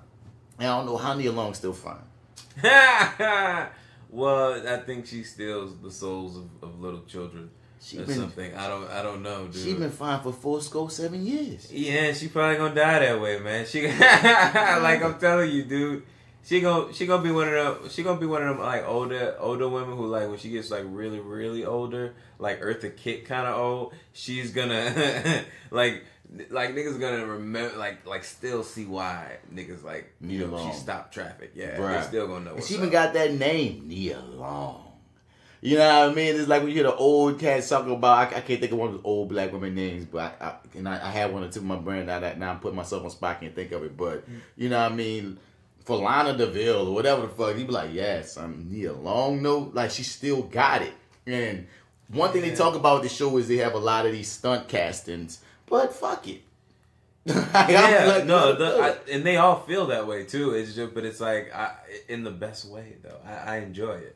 I enjoy it too, because for some of these actors, like a Forrest Whitaker, like a Demi Moore, like, you know what I mean, it gives them kind of a different light in how I see them. Gina just popped up. Tisha Campbell just popped up with her little girl group. That's why I'm at too. So you laughing, so I guess she about to get in some fucking mess. Oh man, did she just show up? Just showed up. Okay, then yeah, some funny stuff's gonna happen there. Nigga, I was tripped out when Tiana Parrish from freaking Dear White People and Chirac popped up, because I'm like very in love with that woman. Oh wow, And the whole thing. Is she still around? No, she gone. Okay, cool. This one, I can't remember exactly where you. Okay, cool. They tricked the audience, dog. They did that. That was a nice little. What's up? So I might have mentioned this in one of the shows, like. Arrogant Observer so ruined that for me. Oh. Because he knows I hate that sort of thing. And it's like, he's like... The Fight Club? You don't like the Fight Club? I don't like it when other things do it. Like, I like Fight Club, but I don't like when other shows do it. I didn't like it when Dexter did it. I didn't like it when... I don't know. Now I'm losing track of who did. Oh, Hide and Seek. I didn't like when Hide and Seek did it. And it was very obvious from the trailers what Hide and Seek was doing. I'm I'm not a big fan of that sort of reveal. And the minute he told it to me, I was like, she ain't real, is she? And sure enough, when we got to the end of the episode, God damn it, she ain't real. You ruined it for me, Arrogant Observer. I didn't catch that she wasn't real until his parents entered the room. They had me tripped. You were on board until the final moments? And not until like when they entered the room and they weren't tripping, that's when it clicked for me of, oh shit, she ain't real. And that's why the meds are manifesting from diabolical ass police Rashad, dog. But no, they had me locked in, dog. Like they had me, son. Oh, well, so the thing that was making me think, I think the thing that solidified it for me was, I'm like, I think what they're gonna do here, when he was sitting having he was having some sort of argument with her in public. And everybody let him like he plumb out his fucking mind. And I'm just like, and then there was somebody watching, I want to say it was Thirsty watching from a distance, right? And I'm like, we're gonna re-see this scene, and she's not gonna be there. She's not real. I wasn't. That's what. No, it was. Well, okay, yeah. You were spoiled. Yeah, I really was. I was looking for something, and I was looking for it. The only thing that fucked me up was how fast their relationship escalated. That's what made me be like, damn, y'all in love already? Damn, she telling you her deepest, darkest secrets. Like, all that shit was too fast. But then once again, Empire is a soap opera. So I've seen like nonsensical shit happen on this show so much that I'm like, you know what? I guess this is how they rock, and I'll ride the wave. But no, like that was a time when, like I said, I compare Empire to Gotham often because they do the same thing for me. They messy, they don't follow no rules, they have plot holes galore. It's a problematic ass fucking show. Sloppy. But every now and then they'll just, if you just follow along for long enough, they'll reward you and do something cool as fuck, and you be like, wow. You'd be like, oh man, that was so cool, right? Man. Why can't the whole show just be fucking Selena and Bruce? Why do we have to deal and Alfred? Why do we have to deal with all these other chuckleheads? Well, why? Whatever. I don't know who I would rather just follow on this show because I like the progression of Pookie. I love the progression of Lucius. They put Lucius through some shit. I love the actor that does Andre. He does his fucking thing. You know what I mean? Yeah. Hakeem regresses so much to me. He ping pong so much. I gotta keep reminding myself, okay, this character just made 21. He young. Give him some space. Because sometimes I'll be like, dog, I thought you already learned this lesson. Why are you relearning a lesson that we already watched you learn, little nigga? Jamal just seems like the only one that got his life together for the most part. I don't know. Yeah, he seems to understand, himself and sort of how the world works and stuff. But who your people is on this show when you watching it? When I'm watching it, be honest with you, dude, I hate to say it, but dude, Lucius is sort of like Lucius is one of my favorites because like I don't know, it's just like he's one of those guys like it's like you love to hate him and it's like somehow some way and you hate to love him but it's like he sort of you're dealing with a fucking scorpion but somehow some way he sort of slithers his way onto your back and you're like why did you stab me? I knew, and it's like you're looking at yourself like you knew you were dealing with a motherfucking scorpion. You know what I mean? And it's like somehow, some way, he just charms his way right back into you. And it's kind of like, well, what part of this is real? It's sort of like, it's so intriguing. You know what I mean? It's like, I don't know, crazy is always just you gotta give Terrence Howard his respect on how he plays this character through all of this shit. I was especially impressed with when he went through the memory loss thing. You see him be so completely opposite of the Lucius that we knew through the white guy, and I'm through the white, and I'm like, damn, okay, Terrence, I forgot that you are an actor. Like you do be acting because to a point when you see an actor play the same character for so long that you might take him for granted at times. You know what I'm saying, or take for granted what they can do. So when he flipped it, I was like, oh yeah, you can do more than just be fucked up and cry. Because, Terrence Howard, he's going to cry. He's going to cry if he's evil. He's going to cry if he's good. He's going to cry if he's the devil. He's going to cry. Like, that's what Terrence Howard do. I ain't mad at Terrence Howard. Every actor got their thing. But, yeah, son. And, the chemistry of him and Cookie, like, it's almost like you don't want them together, but you do want them together. Just watching the family, like, they got something good with that family dynamic. It's so Shakespearean. And wasn't it based off of a Shakespeare play from the first season? Wasn't it like King Hedley? That's what people often forget. It was like originally, was it? Yeah, with the father making the three sons come for the throne. That's a Shakespeare story. Okay. It did feel like Shakespearean at one point, but then it sort of shifted more into soap opera more than anything. I felt like it was a Black Shakespearean soap opera for like the first 2 seasons because they followed a lot of the beats of this play. I think it's King Hedley. I gotta look it up. But Arrogant Observer knows, I'm sure. He knows. He's screaming at us right now, like, you motherfuckers. What else I want to talk? What else I want to talk about on this show? And it's hard for me to watch this show knowing that Anika is about to be a main character on The Gifted, new season 2. Oh, is she? Yeah, well, she's a recurring character at the very least, which makes me, I don't want to be spoiled, which makes me feel like she's not long for the world of Empire. Because I'm like, well, if you popping up on a whole nother show as like one of the main bad guys, I feel like something about to happen to you, man. Well, I must keep my poker face, so yeah. I mean, you did kill that man's wife, son. Like, people often forget it. Like nigga, you killed this woman. like, you was going through all this shit last season. We even felt pity for you at times over the Bella situation to a degree until you got, all fucked up like you do. But you killed Rhonda. Yeah, you forget that part of the story. It's like, yeah, that happened. And not only did you do that, like you killed the kid too on top of that. Yeah, you killed pregnant Rhonda. Like, yeah, you sort of tortured us. You didn't really take us through one loss. That was sort of two L's that they're taking there. It's like, yeah, I mean, somebody got it out for you, maybe. I don't know. So technically, because I felt bad for her when Lucia's moms set her up to go down for killing Lucia's brother. See, when you say this shit out loud, it's so soapy. But like, yeah, like, and it was as sloppy as it sounds, too. Bro, really. But like, I felt bad that murder was pinned on her. But then I kept remembering, like, but wait, you killed Rhonda. Yeah, it's sort of this show has a very weird way of making you, like, I guess it's the actors and actresses too also are just that amazing that they make you sort of root for them and sort of root for their demise all in the same breath, Depending. Depending. Because I don't care. Okay. Like, who do you not? Is there anybody? Okay, so who do you not care for at all? Really? See, on this show, son, I root for the family, dog. I'm a Lionheart. I'm for the Lions. Enough. So you're all for Lions. I'm all for Lions. I really wish they just. I love it when they're their family moments when they're on the same side and they're coming to each other's aid when they nod at each other's throats. I live for their family moments, dog. Like, I love when they all getting along and they all agree. On the same fucking. I love those moments, dog. Yeah. I get amped. I feel like I'm a lion, bitch. Let's go. But when they got shit like Andre trying to kill the dad and the brother's trying to take out the brother and Cookie and Lucius, I mean, no, don't stop being at each other. Nigga, ride with each other. Fuck these niggas. It's like y'all are so much more powerful than when y'all don't have this sidebar shit going on. These side missions and shit. Got a side quest to kill Lucius and shit. That's what I like. You echo everything that I feel about that. Like, that's exactly what it is. Especially, it's really for me the brotherhood. Like because like Cookie's sort of always riding for all of them. Really, the clan. There's no one in there really she doesn't ride for, even though she's pissed at Lucius most of the time. But then Lucius always ride for the family too. At the end of the day.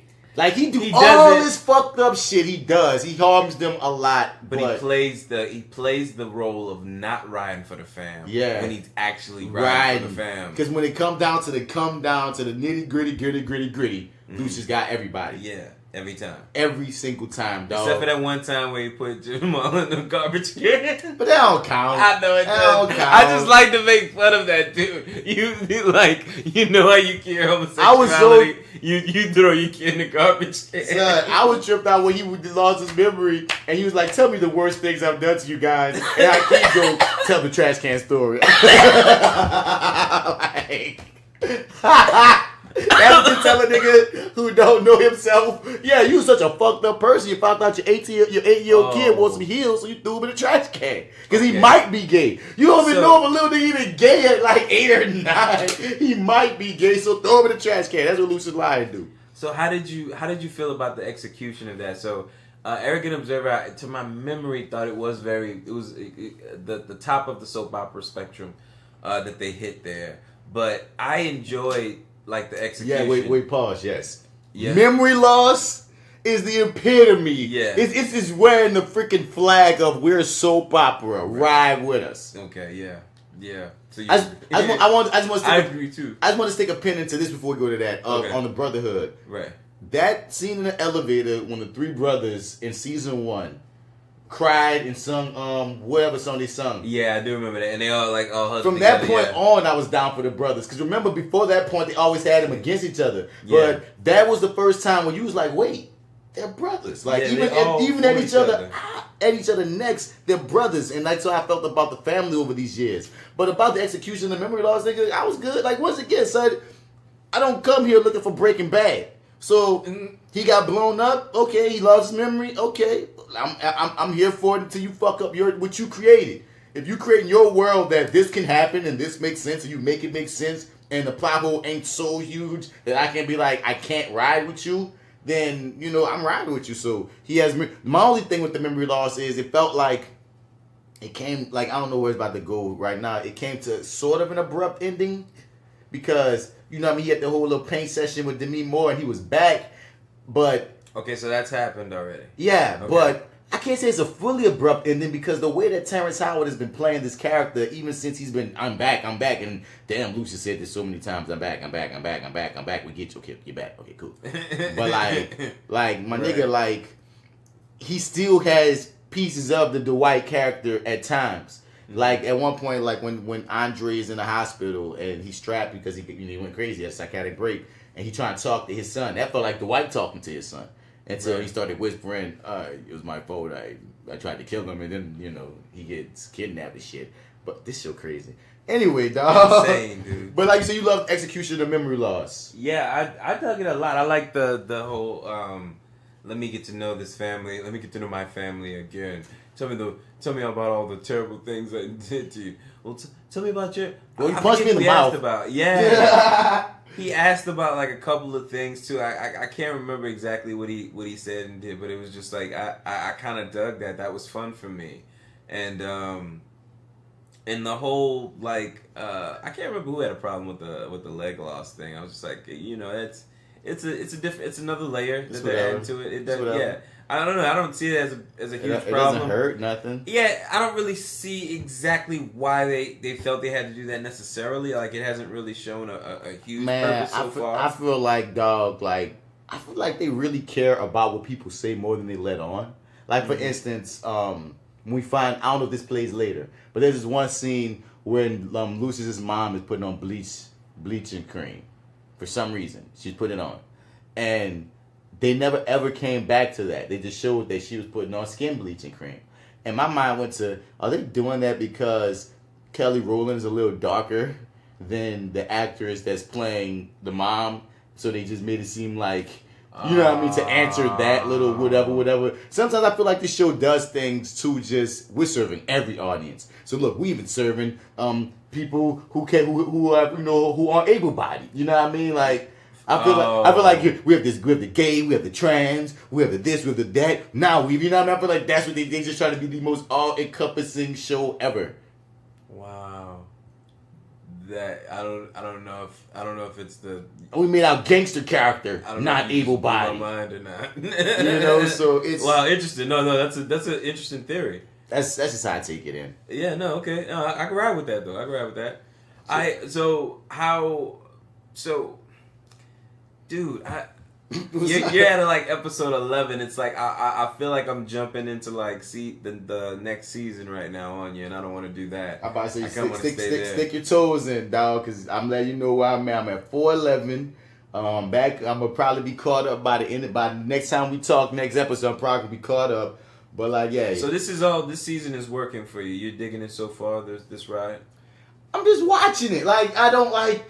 It's like what we say. It's like when you get loyal to a show, whether it's good or bad, don't even matter. It's whether it's keeping your attention or not. And that's what I be at with the show. Because sometimes it might do something like, what the fuck? And then in the very next scene, I'm like, okay, I'm with. Like, it's a car crash, bro. I'm just riding because I'm a story nigga. I'm just riding the story at this point. Where y'all going? What y'all doing? What's up, black people? How do you feel about the music? It's the music. They really feel like it's gotten less music. I feel like the first couple of seasons had more music. The music has gone down. I'm not saying the quality. I'm just saying, generally speaking, it felt like a musical at first. Yeah, it doesn't like feel as much like a musical lately. Like, and one of the most ridiculous things I remember was why why did Jamal and Hakeem perform at Felicia Rashad's event that they took her down at? That was one of the most egregious. Like, I remember now watching that shit. I'm like, wait. Like, usually they work the reasons for the musical acts in pretty smoothly, but you come and take her down. But we're gonna take her down, but y'all gonna do this "Love Is a Drug" song for all these white people that don't get why y'all doing "Love Is a Drug." Oh yeah. And Hakeem run up on Felicia Rashad and do a fake gun move at her, and I'm like, wait, what is this accomplishing? Why this song doesn't even sound like it's coming at her? Like, what the fuck? But like, I was. You know what? That was one of those moments where you're like, well, if you create this world, it's like, you know what? They definitely created a world where it's like, that made sense then. But like when you say it back to me, I'm like, I don't know why they did that. That was stupid. Both times I give it fucking leeway. In the moment though, nigga, I'm like, it didn't even do for me in the moment. Oh, dog. It didn't even work for you in the moment. So as soon as it happened, dog, it's dog. Both times I feel like they smoother. But when it got to that, I was like, wait, what? Why are they doing this? I was confused. And like I said, when he ran up and did the shots at Felicia Rashad, I'm like, oh, so that's how we do it? It's like, do words really hurt now? like, is she going to fall down in pain? Because you guys are rapping and singing so well. Your dance moves are going to make her, like, I don't know, lose her powers and shrink or something. Like, I don't know, son. But let's move away from Empire, dog. Like I said, right. I mean, you got more on it? You got anything you want to talk about dealing with it? No. I kind of want to talk more when you get to the end of the season. Yeah. I got a friend of mine people telling me you got to get to season 5, episode 2. So I guess the question I wanted to, so this is the thing I want to ask is how do you feel the quality of the show is maintaining so far? As you are in season 4, do you feel like, I mean, you said there's less music, but do you feel like is it still as intriguing as it was? Does it still keep your attention? As you said.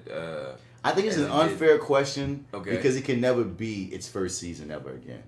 Right. Okay. When Empire first came out, it was different. You didn't know it was coming. It had that momentum, had that freshness about it. I'm always saying when I first can't recapture freshness. That's the you know what I'm saying. That's exactly what it was though. It was fresh, but it was like you can't do that. That doesn't happen again. That just doesn't happen again. Because my first mind goes like, nah, man. I remember watching that first and second season, like, oh shit, I can't wait till next. But like, it's still basically doing the same things to a degree. It has music, it has twists and turns. It's ridiculous. It's still black.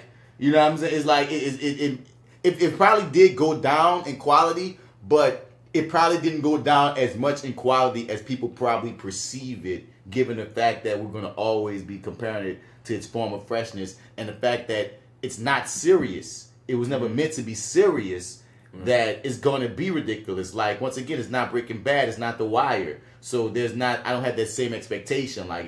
If Breaking Bad got boring or if The Wire got rudimentary and predictable or whatnot, I'd be like, y'all shows can't do that. Like, the way your shows are set up, it's supposed to be so real that it's almost premium drama. I don't expect premium drama for Empire. It's a soap. So since it's a soap, it can't go up or down for me as long as it's still keeping my attention, like I was saying earlier. And it still does that. I can't always predict where it's going to go either. Me either. I used to need them to sort of tell me, like, I need to know if y'all going to kill somebody in the next episode to get me to watch it. Or to not let these sort of pile up and just watch them as they go. But it's like it got to the point where it's like, well, you can't really judge how interesting the episode is going to be by the trailer. Like, they may give you one crappy trailer, but goddamn, when you get to the end of it, you're going to feel like, shit, that was a good episode. And it's like, man, that's why I'm just like, well, you know what, man? I don't really know what I'm going to get when I sit there. This may be a snooze fest, which it rarely is. But it's either good or bad, but never boring. Because that's the thing. I don't worry about listening. I'm gonna keep saying this. I know, like, what's same as Gotham. Gotham's not a good show, but it's not a bad show. I'm so glad you agree with me. Crazy. It's just that. It's just. Let's move to a different show. Yeah. Let's talk a little Insecure, man. All right. Where you at with it this season? How do I feel about this season? Yeah. It's off to It's off to an okay. It's off to an okay start, I think. I'm not. I don't know. I'm into it. Like, this is another one of those. Well, I don't know. Issa Rae is one of those just entities that I'm gonna be into no matter what. So I'm on board for the show. Am I as like, I don't know. It's like I feel like the impact of certain seasons, like you said, once again, the impact of season 1 and season 2, you know, just sort of, I haven't been sort of hit like that in this season just yet. I'm not in love with this season as much as I have with the previous 2. But it feels that like the unfortunate thing about like Insecure, and I don't know if I'm the only one, I don't know if you feel this way or not, but I feel like the show is it feels so short that it's like you're 10 minutes into it and then you look down and it's actually been 20. You know what I'm saying? And it's like by the time it's like, this is a show I really wish I could binge because it's just, I want to binge everything, though. Yeah. I'm not a fan of watching shows live. Yeah, okay, like some of my favorite shows, like I really wish I could just watch. I can't wait till we get to a point in time in television where everything is just, they give us a whole season and we just watching it. And you're right, some shows lean more to the binge than others. But like, I hate week to week, dog. I'd rather just watch. But I can't let a new episode sit there, dude, and not watch it. Like, I tried to do that this week, and sure enough, Monday I was watching it. I sure pulled that bug up. I was going to let them pile up because it's just like, it just feels so short. I'm like, I think I might enjoy it just a little bit more if I let 2 of them sit and just watch those 2 back to back. And I just couldn't wait. I think she might be doing some do you think Daniel's gone? Like for good? Yeah. No, I don't think so. If he's gone for good, she's doing something revolutionary. Oh, wow, you think so? Because think about it. Lawrence is gone.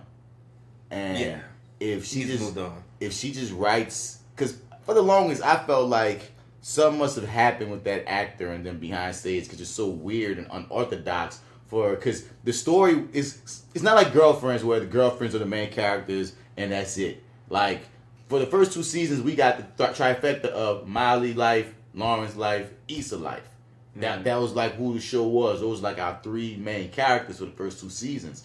So when she wrote Lawrence out, it was like, damn, son, like I thought even if they weren't gonna be together, that we still was gonna. Lawrence had friends with. I love Chad. Like look, Lawrence had a life and everything. Yeah, like, right. I was like, well, even if they're not together, we're gonna probably still follow his life at the very least because you created this. Yeah. So it was already a bold move to be like, oh no, Issa moved on, so he's out of the world. Okay, wow. And I didn't buy her reasoning. I just felt like, okay, something happened. Y'all want to tell us, but okay, you may have fallen into some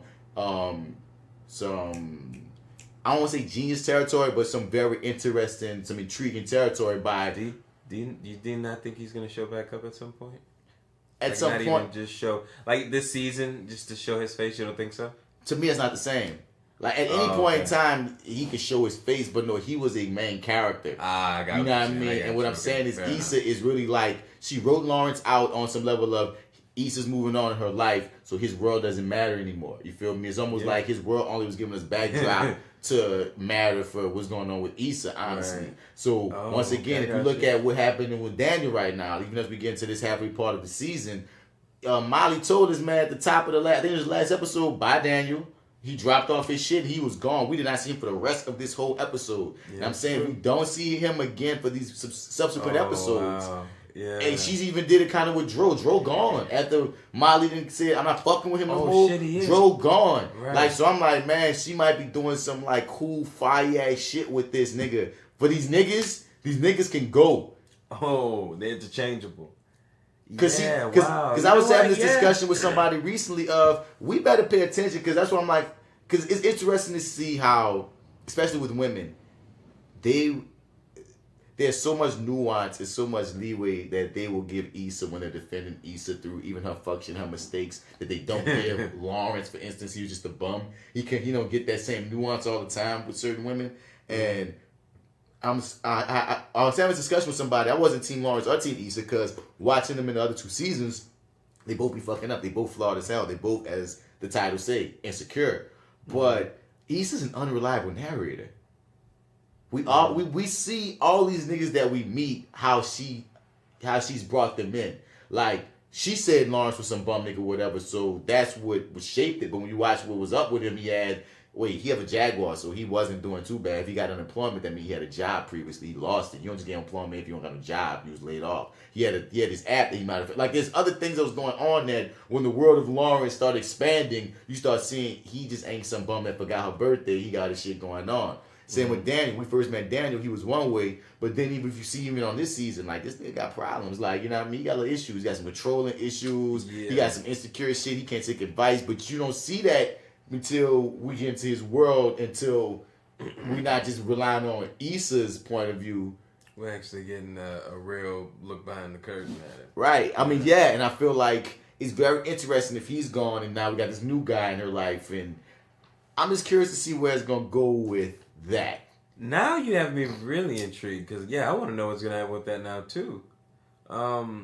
That'd be fucking revolutionary if that happened.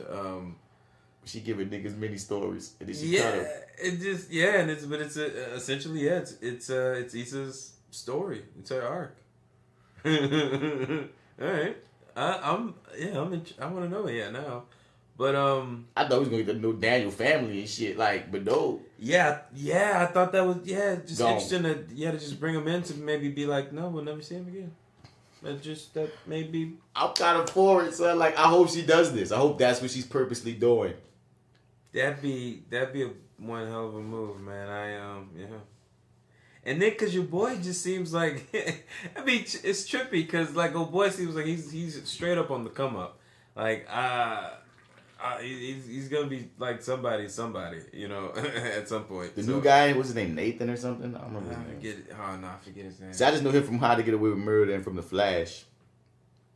Oh, which one? Oh, yeah. Let me talk about my man there for a minute.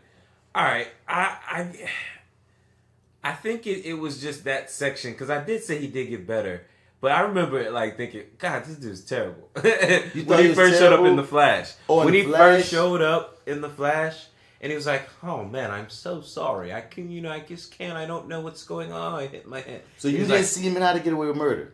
No, I didn't. I had given up on How to Get Away with Murder by the time he had showed up. I didn't even know he was there. No, I didn't see him there. Yeah, because Lawrence has me feeling guilty for not being caught up on that show. Oh, really? Yeah, when I listen to y'all talk certain shows, I feel guilty. So you don't watch. I forgot. You're How to Get Away with Murder hater, aren't you? Don't you not like that show? I couldn't keep up with the whole jumping back and forth in that first season. It was a little confusing, and then I just got frustrated, and then I just said, fuck this show. I understand. You don't like Black Dynamite and Black Panther. My God. I just bought a Black Panther pop figure. I have 2 of them, by the way. 2. That don't mean that you like the movie, but what you say about the new homie, son? You said you did not like him in The Flash. To me, he worked. I did not. He worked. I like. There was he eventually sort of like really like whatever it was that was sort of kind of holding him back, or he was sort of trying to be a going for, just didn't quite work for me. But whenever he transitioned into the next thing, because I remember he eventually gets like taken over by the Thinker. Yeah, the Thinker, and he played the best of the DeVoes. He did, and that's when he clicked for me. That's why I was like, oh, this is why you got hired. But that first part was, for me, was just a little bit of a struggle. Would have been playing the nice guy or the vanilla guy or whatever. It just was a little. I don't know, because that's the thing on How to Get Away with Murder. He was a complete vanilla guy. Was he? You worked there for you? I mean, I had no problem with him, son, because I remember him from How to Get Away with Murder, and then he wanted being fucked up. Like, he wanted being fucked up. How to Get Away with Murder.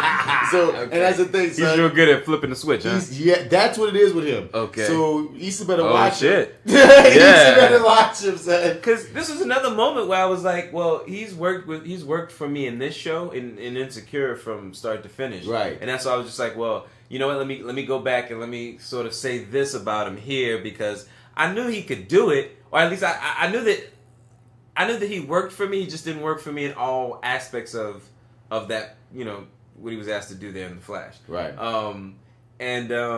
But this time, man, it's just like, just straight off the dump, it's like, yeah, he came off real natural, man. He's like real charming. It's just like, yeah, this works. I see this. They let him kick that big dude ass when he first came through. Okay. I've heard somebody else talk about this on another podcast, but I just got to say this for myself. My man threw a whole blunt out of the window first. He didn't just kick the man's ass, dude. Now, this is the potty pop smoking Pothead Potty Mouth Podcasters. All right, yes, thank you. Yes. I'm a little. Hi, yeah. Marty's in the building. Hi, for those Marty. people that's keeping score. Marty is taking flight. So, like, I forgot where I was going with that. Now he threw a whole blunt out the window before whooping. Yeah, he threw a whole blunt out the window before kicking the man's ass. He threw his blunt out the window. They asked that man to put it out. You know what I'm saying? Not granted yet. No. Asked him to put it out. He was. Oh man, he was asking. He was campaigning for that ass whooping. He was campaigning for it. Don't get me wrong. They still could get arrested for that shit. Like generally speaking, I feel you, son. If you throw my blunt out, you are welcome to this ass whooping. It's like throwing my money out the window. But the dick that he was being, and the fact that they're like, dog, we're driving in the car. We're actually not just smoking the weed in the car with us because we just, we trying to keep it clean. Nigga, you got to take that lick, son, because if y'all do get pulled over, it's really your fault. Yeah, but you done fucked everybody in the process. Right. But, no, he definitely deserved that ass whooping. It was just, I'm just like, we gotta keep in mind, my man, like, you think you don't give a fuck. But he woke up this morning and went in every pocket he had and could not find one fuck to give. Threw that man's blood and then proceeded to kick his ass. I mean, like, hardcore kick his ass. You know what I'm saying? I was laughing when I was watching it because it was no mystery to me. I was like, wait, no. He's really whooping this big dude's ass. This big dude screaming, get him off of me. Like, I'm like, oh shit. The minute he threw that man blunt out the window, I was like, oh shit, this nigga is for real. This nigga, like, I feel like he knew the severity of what the fuck he did, and that's why the fuck he did it. I mean, but he kept on clowning. And what's hilarious about this character, dog, I had a dream, like, once. This is gonna sound weird. Fuck whoever don't believe me, but this really happened, son. I had a dream how I would come on this show on Insecure, you feel me, as a cat that's in LA from New Orleans. You know what I'm saying? That's just visiting. Right. And I'm just like, I'm getting acclimated with the spot. Now, I wasn't trying to shoot at Issa in my dream, but I was a character that, like, met, like, I think I got in that bitch by way of Molly, funny enough. Like her cousin, her cousin from New Orleans or some shit. And I'm in town and shit, and I'm clowning like LA. So when I watched this season, I saw him whooping her, like, man, like being a nigga now from there. I was like, oh shit. You hear me? But heard that. I like the way he's playing it. Like, it's real natural, son. Yeah, I don't know if I believe he's from Texas, but nah, not really. I love the chemistry that because they had chemistry from that car. So that's how I knew they was gonna bring him back for this last episode, and they had this whole day together and shit. And it it worked. And once again, I think Daniel's gone, bro. I think there's a really good chance that he is, and the more you sort of bring up those points, and especially the whole by Daniel that he gets from Molly as he's on his way out for that final time. I mean, that could be the way they go. There's no, I mean, as easily as they dismissed Lawrence, they could do the same with him. So I mean, I'm on a whole new kick. I mean, tell me about how you felt about Daniel. Rest in peace. Some of these rest in peace niggas. I thought he was cool, man. I thought they were. I thought they were good together. I don't know. Maybe it was. Maybe they were good as friends. You know what I mean? Yeah. And but they definitely really worked as that. But I thought they were good together. He seemed like a okay dude, but he was working through some of his own stuff, which, like you said, we got to see I guess the true Daniel when we when she moved in with him, and we got to see the sort of unfiltered version of him or whatever. But I mean, my man, I don't know, man. He did some things in a much different way than I would, especially just off the jump with Issa staying with him and stuff. Like, I'm thinking back now, you say, like, so what you think about Daniel? I was like, you know what, he did fuck that girl real loud, real loudly, and just with Issa right out in the other room, and it was like, not to say, I mean, it is your crib, you gotta stay in her, and blah blah blah, but it's like, she's loud, bro. She's loud. I mean, a text or something like, "Hey, I'm gonna be fucking tonight." She loud, man. Loud. You might want to leave, or whatever. Something I don't know. Because I don't know. But that I think that happened, and I just kind of thought that maybe I don't know. I don't think he did anything wrong either, but I thought it could have been handled differently. But it is what it is. I feel like he was like, once again, the unreliable narrator, because when he's first brought in, he was an adversary for like Lawrence in a way. You know what I mean? He the dude that she cheated with, and they always had chemistry. But then you look at the relationship, it's like Issa kind of does always go back to him as a comfort nigga before she launch off to go be with the other nigga. Somebody else she fuck with. Yeah. That's what he just keeps feeling like. So at a point, I fuck with Daniel even for the first few episodes this season because like, dog, he seems to like, he'll fuck up, but then Issa will be like, this is how you fucked up. And he'll try and, he seems like he'll try to be better every time. But then as the season went with him from, before we even get to how he was as a producer, being a dick and not even knowing how to play his part and just being arrogant, he started showing cracks to me when like East was talking about she wanted to move and he was like, nah, like kind of clowning her trying to talk about moving and saying basically you need to stay with her. It's almost like why you don't want to progress, dog? Wrong move, man. Yeah, wrong move. That's what I'm saying. It's gonna be an interesting thing watching her go through these guys and seeing which each one of their quirk is because nobody's been absolutely good or bad. They just all flawed. Well, since you mentioned it, how did you feel about that whole thing with Daniel and the producing and stuff like that? Like he was an artist. He developed the beat a certain way, and he wanted to rock with it the way it was. That's not how you go about it, dog. That's not how you go about it. Even though the artist dug it. The only thing that threw the artist up in the air was when old boy played him played him his version. Now before that, artist was down.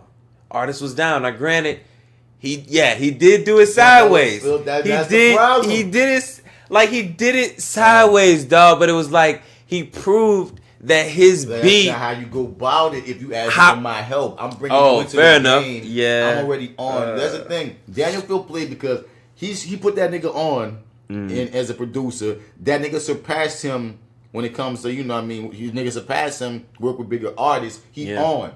You trying to get him to open the door for you to be on. If the first project y'all work together is y'all work together on the beat and you get the door like that, and then you got, once the door's open, now you can be like, go my beats, etc. That's the smart move. You don't have this man thinking that y'all are in agreement with the way the beat is now. And then when he like, yeah, that's what we worked on, then you play your old shit, just almost like direct. It's principle. It's like direct defiance, no heads up. It's not that your beats suck. Principle. Because you could have easily took me to the side and been like, look, can I show him mine too? Let's him this one too, and can I show him mine as well?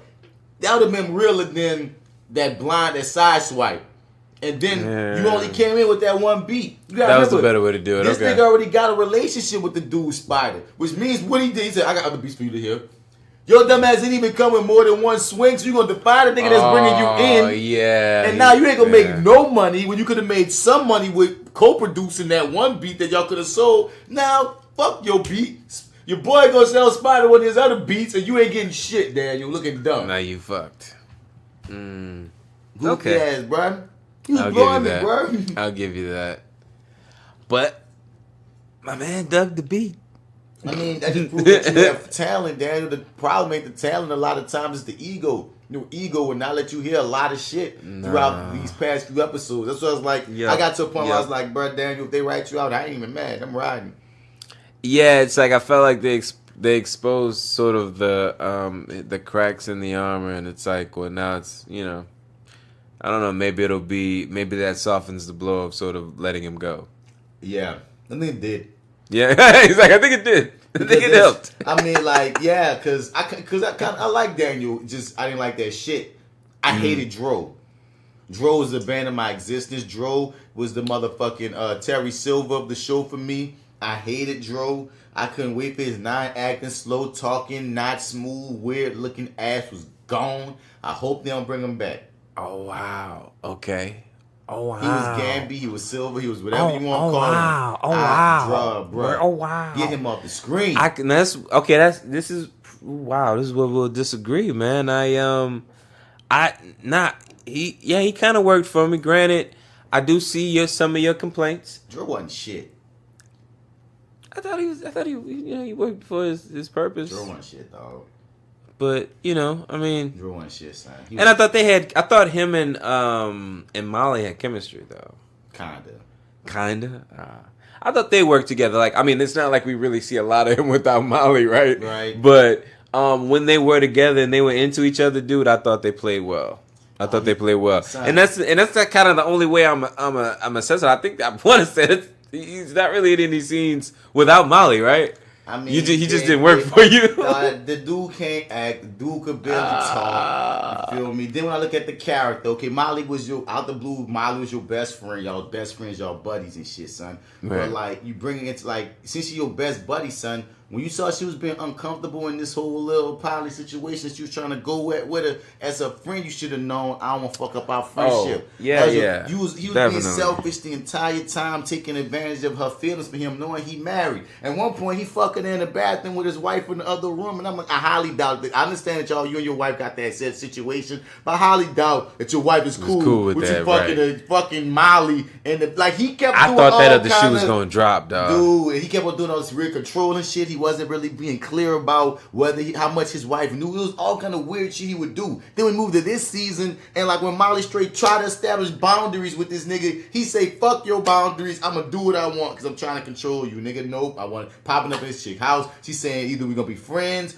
or we gonna be fuck buddies, but that's all it's gonna be. He would dog fuck Dro, dog. I hated him, dog. I really disliked that character, bro.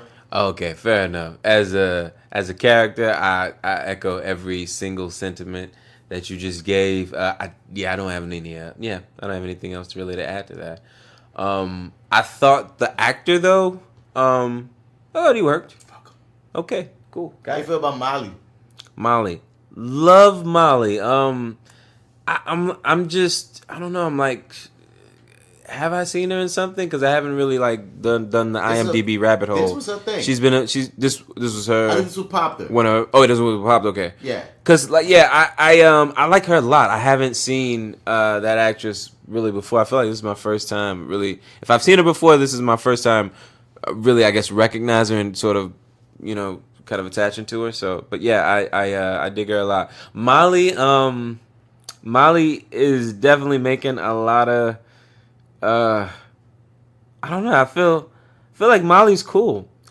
Molly, I don't know. I don't have a lot of feelings about Molly. I feel like Molly's making a lot of right decisions this year, which it feels like this show really is kind of this fantasy world where it's like, what if we made all the wrong decisions? Let's see what happened. And it's like that's sort of how we're vicariously living through Molly, but instead it seems like now Molly's on the path of, it was kind of funny, the whole. I don't know. I felt sorry for her when she transferred offices this season. And I did not. You didn't feel sorry for her? The one thing I'm gonna give her is, okay, she has some merit in like certain things, like the DocuSign thing. Like that sounds way easier than sending a courier. It definitely makes more. It definitely makes more sense. It sounds like it does. She was blowing me with the at my old job, at my old job, at my old job, at my old job, at my old job, at my old job. It was No, that was dickhead. It was annoying, and it would have annoyed the shit out of me too. But I still felt because Molly's we ride for Molly. We ride for Molly. We know she's wrong, but we ride for Molly. Molly, dog. We ride for Molly. We know she's wrong. She wrong. Yes, she wrong. Yes, she wrong. What you thought you gonna tell her she wrong? If I was working at that spot and this new motherfucker coming and we know she coming from a white spot and you was coming down and you know that this black. I feel like we don't know it for sure, but it feels like the white spot might be like just by the favor that they're white. They're most likely a bigger brand than the black spot just by they white. Yeah, and white and rich. They just do things differently too. Apparently, you coming around to black people. Right. They do things differently. You come around to people, and all you gotta say is either at my old job when I was with them white people, or that's basically what you're saying, or hey y'all, I'm with the black people now. Almost patronizing. We black, y'all. We so black in here, y'all. We bliggity black, y'all. We black. It's so black. If I'm there working there and I know you came from a white spot, I would feel like you fucking with me. Yeah, I know. That's what I'm saying. I know. I hear you, She's though. usually the queen of bad decisions. And honestly, dog, well, her and Issa kind of fight off who's going to make the worst decisions, which is the beauty of the show. It's a coin toss. It's a coin toss, but they're so real about it. And I love their chemistry. Yeah. Me too. Yeah. My nigga, like, son, Molly was chilling till this last episode, until she moved to the office. Because I even like how she was drawing her place to see. I like that. Like I say, like you said, Molly been on the right path. That's what it seems like. But this shit at her new job, and then she flipped the script, because then she did boss move. Like, she was like, okay, I'm gonna dip my feet in with the women. I'm gonna dip my feet in with the powerful nigga. I'm gonna ride with the powerful nigga to get this power. Like, that's how they left us on the cliffhanger with her. And I'm wondering, okay, are you gonna be pitted against your black women now? Or are you gonna start fucking this nigga to get to the top? Oh wow! Like, what's the angle here with you, man? I forget my boy's name. He used to be on Wildin' Out, man. I forget his name. Shit, and I heard it a million times. But yeah, it was cool. It was actually interesting to see him. I don't know. Yeah, we'll see how that goes. Wow, you just put like an ugly picture in my head. I'm sorry. I'm trying to get that picture out of my head. At the end of the day, dog, she told them black women she wanted to ride with them, and then when they was trying to rock with her, she went and worked with the dude that she was just complaining about. And I'm like, well, if we look at the Molly trajectory, dog, I feel like at some point you might wind up fucking him. That's kind of what happens. Oh, yeah, you're right. Maybe. The powerful, confident guy that you have things in common with. Gross. Okay. Yeah, maybe that'll happen. Just say it. My favorite character, if I can, I want to mention. I think I know you're gonna say. God, I don't know her name. I don't know her name. Please tell me you know her name. The funny one, man. The funny chick in the clique, dog. Not Amanda Diva. The other one. Shit, what is her name? Fuck. God damn, I forgot her name. Since we put each other on spot. Yeah, man. Kelly, so you like. Yes, I Tiffany love is Amanda Kelly. Diva, so yes, Kelly. Yeah, so Kelly, oh man. So Kelly comes with the shit all the time. Kelly and Chad were my two, like Chad on the male side, Kelly on the women's side. Yeah. Chad was. Oh yeah, that's another motherfucker who was my favorite because, like, dude, I just remember this dude like playing like he's always gonna just be DJ Yellow to me, man. Yeah, I don't know. I saw him Insecure before he was DJ Yellow. I think no, he was DJ Yellow first. You're right, he was DJ Yellow first. Yeah. Oh yeah, and I'm just like, dude, because that's how I kind of see him. But I've seen him do a couple other things, and it's like he's versatile. He can. I've seen him kind of do something a little bit like this before too. He's kind of even been the bad guy once or twice before. Damn it, he was just in something too. Anyway. Point is, man, I really, really love this guy in this because it seems like he wakes up out of bed and just like does this in his sleep. You know what I'm saying? It seems so effortless. Yeah, he had these great zingers, the way he talked, the vocab. He just really rocked out. He had a little cameo in the last episode on that park bench when he said the dude was making fun of him. He was like with the Bluetooth. Nathan, the Issa's new cat was like, man, you know this asshole? Issa was like, yeah, man, I know him. Oh yeah. So a little picture cameo, but which I felt like they were trolling us like your boy's gonna show up because then they were mentioning. I don't know if it was this last episode or one previously. No, it had to be this one. They brought him Lawrence because they brought him up. Yeah, you just like throw your mixtapes. The mixtapes and tell them to throw away the mixtapes. Yeah, Molly was saying throw away all the old shit. Yeah, and make room for the new or whatever. I don't think it's gonna happen this season, but I feel like if you're a good show, at some point that actor is gonna pop up on some random cameo shit at some point, whatever. But I really think she just. I'm on board for that though. If that's what they're doing. If they ain't working right, and if it's time to move on and moving on. Because truthfully, dog, Daniel and Lawrence were the most prominent guys, but for every other male character that's popped up, they be gone. We had Luke James pop up a scene, nigga. We had these niggas she was meeting off Tinder. We had these niggas that pop up, like both of them. They date these niggas, and then when they gone, they gone. Yeah, pretty much. We just got caught up in Lawrence and Daniel because they were bigger, more prominent niggas. Dog. He had a couple of episodes. Showed up for a couple episodes. Boom. Yeah, he was done. When he was done, he was done. What's my nigga that just won the Emmy, nigga? From This Is Us. Molly dated this cat like a couple episodes. He was gone. Who? Michael Sterling? Sterling Brown. Sterling Brown, Sterling K. Brown. Yeah, Sterling K. Brown. He was in like 1 or 2 eps. So like, you remember that? He was like perfect. But she wasn't digging him. It was like right before Dro. It was right before she started fucking with Dro. She was fucking with this nigga. And like they had all the same stats, but they just had chemistry. Oh wow. Dog, like they be going through these niggas, dog. So it's like it's been right now. Oh yeah, and he kind of like shook his hand and stuff. Like when she found out about the mom and dad. Yeah. And yeah, I do remember him now. Holy shit, that was him. Holy shit. Dog. God niggas damn. Come and go, dog. Niggas come and go. Yeah, so maybe that's sort of that thing. They got kind of a revolving door. They kind of got, the next hot male actor coming through, for a couple of eps, you know what I mean? That's why I gotta work out, season dog. or two, maybe. I gotta work out, son. Yeah. I need to get these muscles up so I can be on Insecure for a couple episodes, get Dave and get dropped, dog. I just gotta be what's up. Man. One thing that I've noticed from watching Insecure these past 3 seasons that I don't feel like that Issa gets enough credit for is her acting. Like, we often talk about how she's a great writer, how she's so funny, this and that. But I mean, like, the most subtle things, dog. Like, you know what I mean? The quieter moments when she's not talking, when she's reacting, when one was in her head, like, I don't think she gets enough credit for her actual acting. I think she kills it.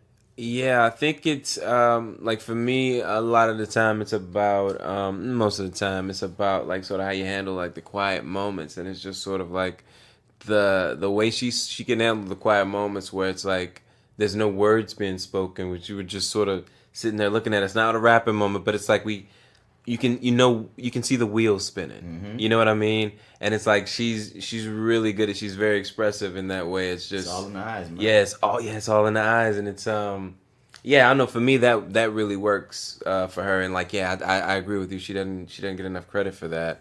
And it's like, I don't know, you kind of forget it. I remember, like, not really being hooked on the show because I remember it kind of low-key on some level because, once again, Issa's an entity I'm always going to be riding for. And pause, I want to say this. Yeah, she was nominated for an Emmy, I think, last year. Mm-hmm.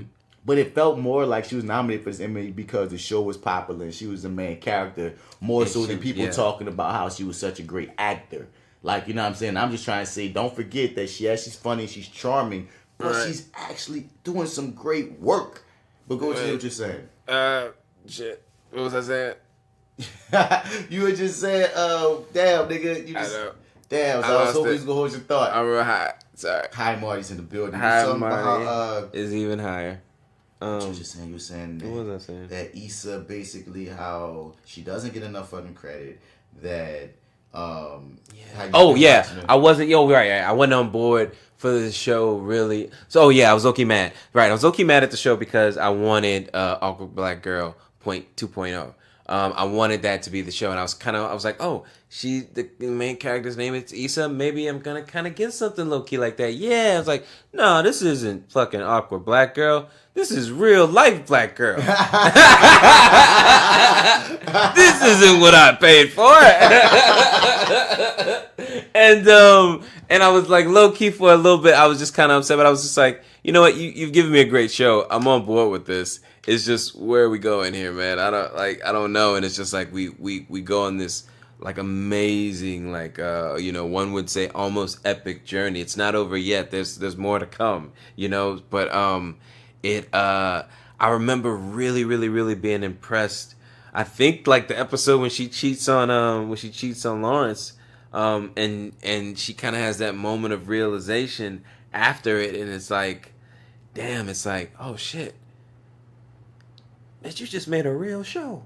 Mm-hmm. Oh fuck, what we gonna do now? And then like it's just like, and then like at that point I'm like, oh shit, this is.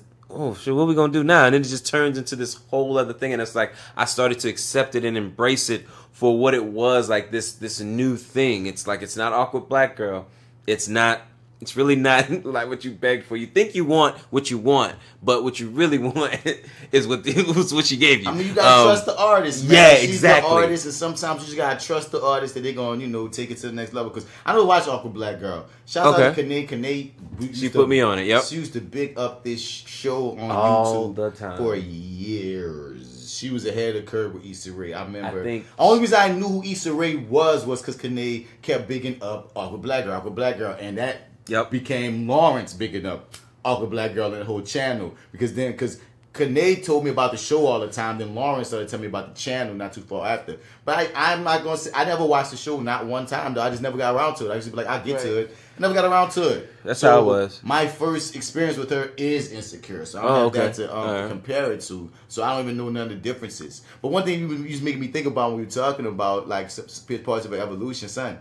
She about writing out side characters like it ain't shit. Like, you're really going to just follow if Molly could be written out. You know what I mean? Like, you're really following Issa's journey. I don't think she will write out Molly. That's her, like, Boone Coon and said. It's them two as the main characters. And hopefully it really spans into being, let it be girlfriends. Let's see what's going on in Kelly life. Let's see what's going on in Tiffany life. I'm very interested, honestly.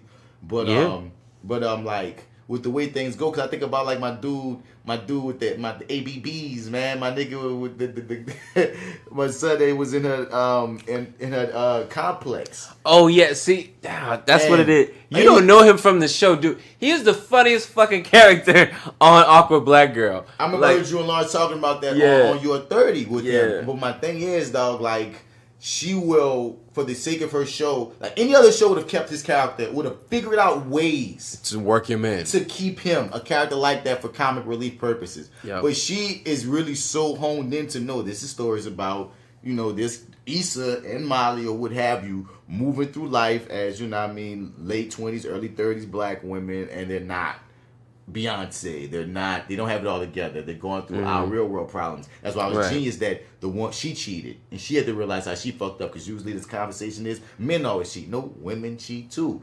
I love the conversation about how come guys aren't allowed to experiment in the way that women are. And that opened up a whole door of shit that people don't talk about, especially on TV. Right. Agreed. So she attacking some fire ass themes that make you like think of nothing else, and she does it effortlessly. When I hear the dialogue, it's like hearing people we know talk. Right. It doesn't feel like written dialogue. It's just incredible to me how she does that. Yeah. That makes me wonder how much is improv, or is it really people sticking to this script, and she just really doing it that she's just doing the damn thing. This has a dope like LA look to the way it's shot too. All of the composition and everything about this show, man, is just like really well thought out. It's like there's every single dime on this production is on the screen. Like, you got to give them credit for that. And she shouts out the random spots that you would only know if you're from there. See, that's when you let somebody tell their story from where they from.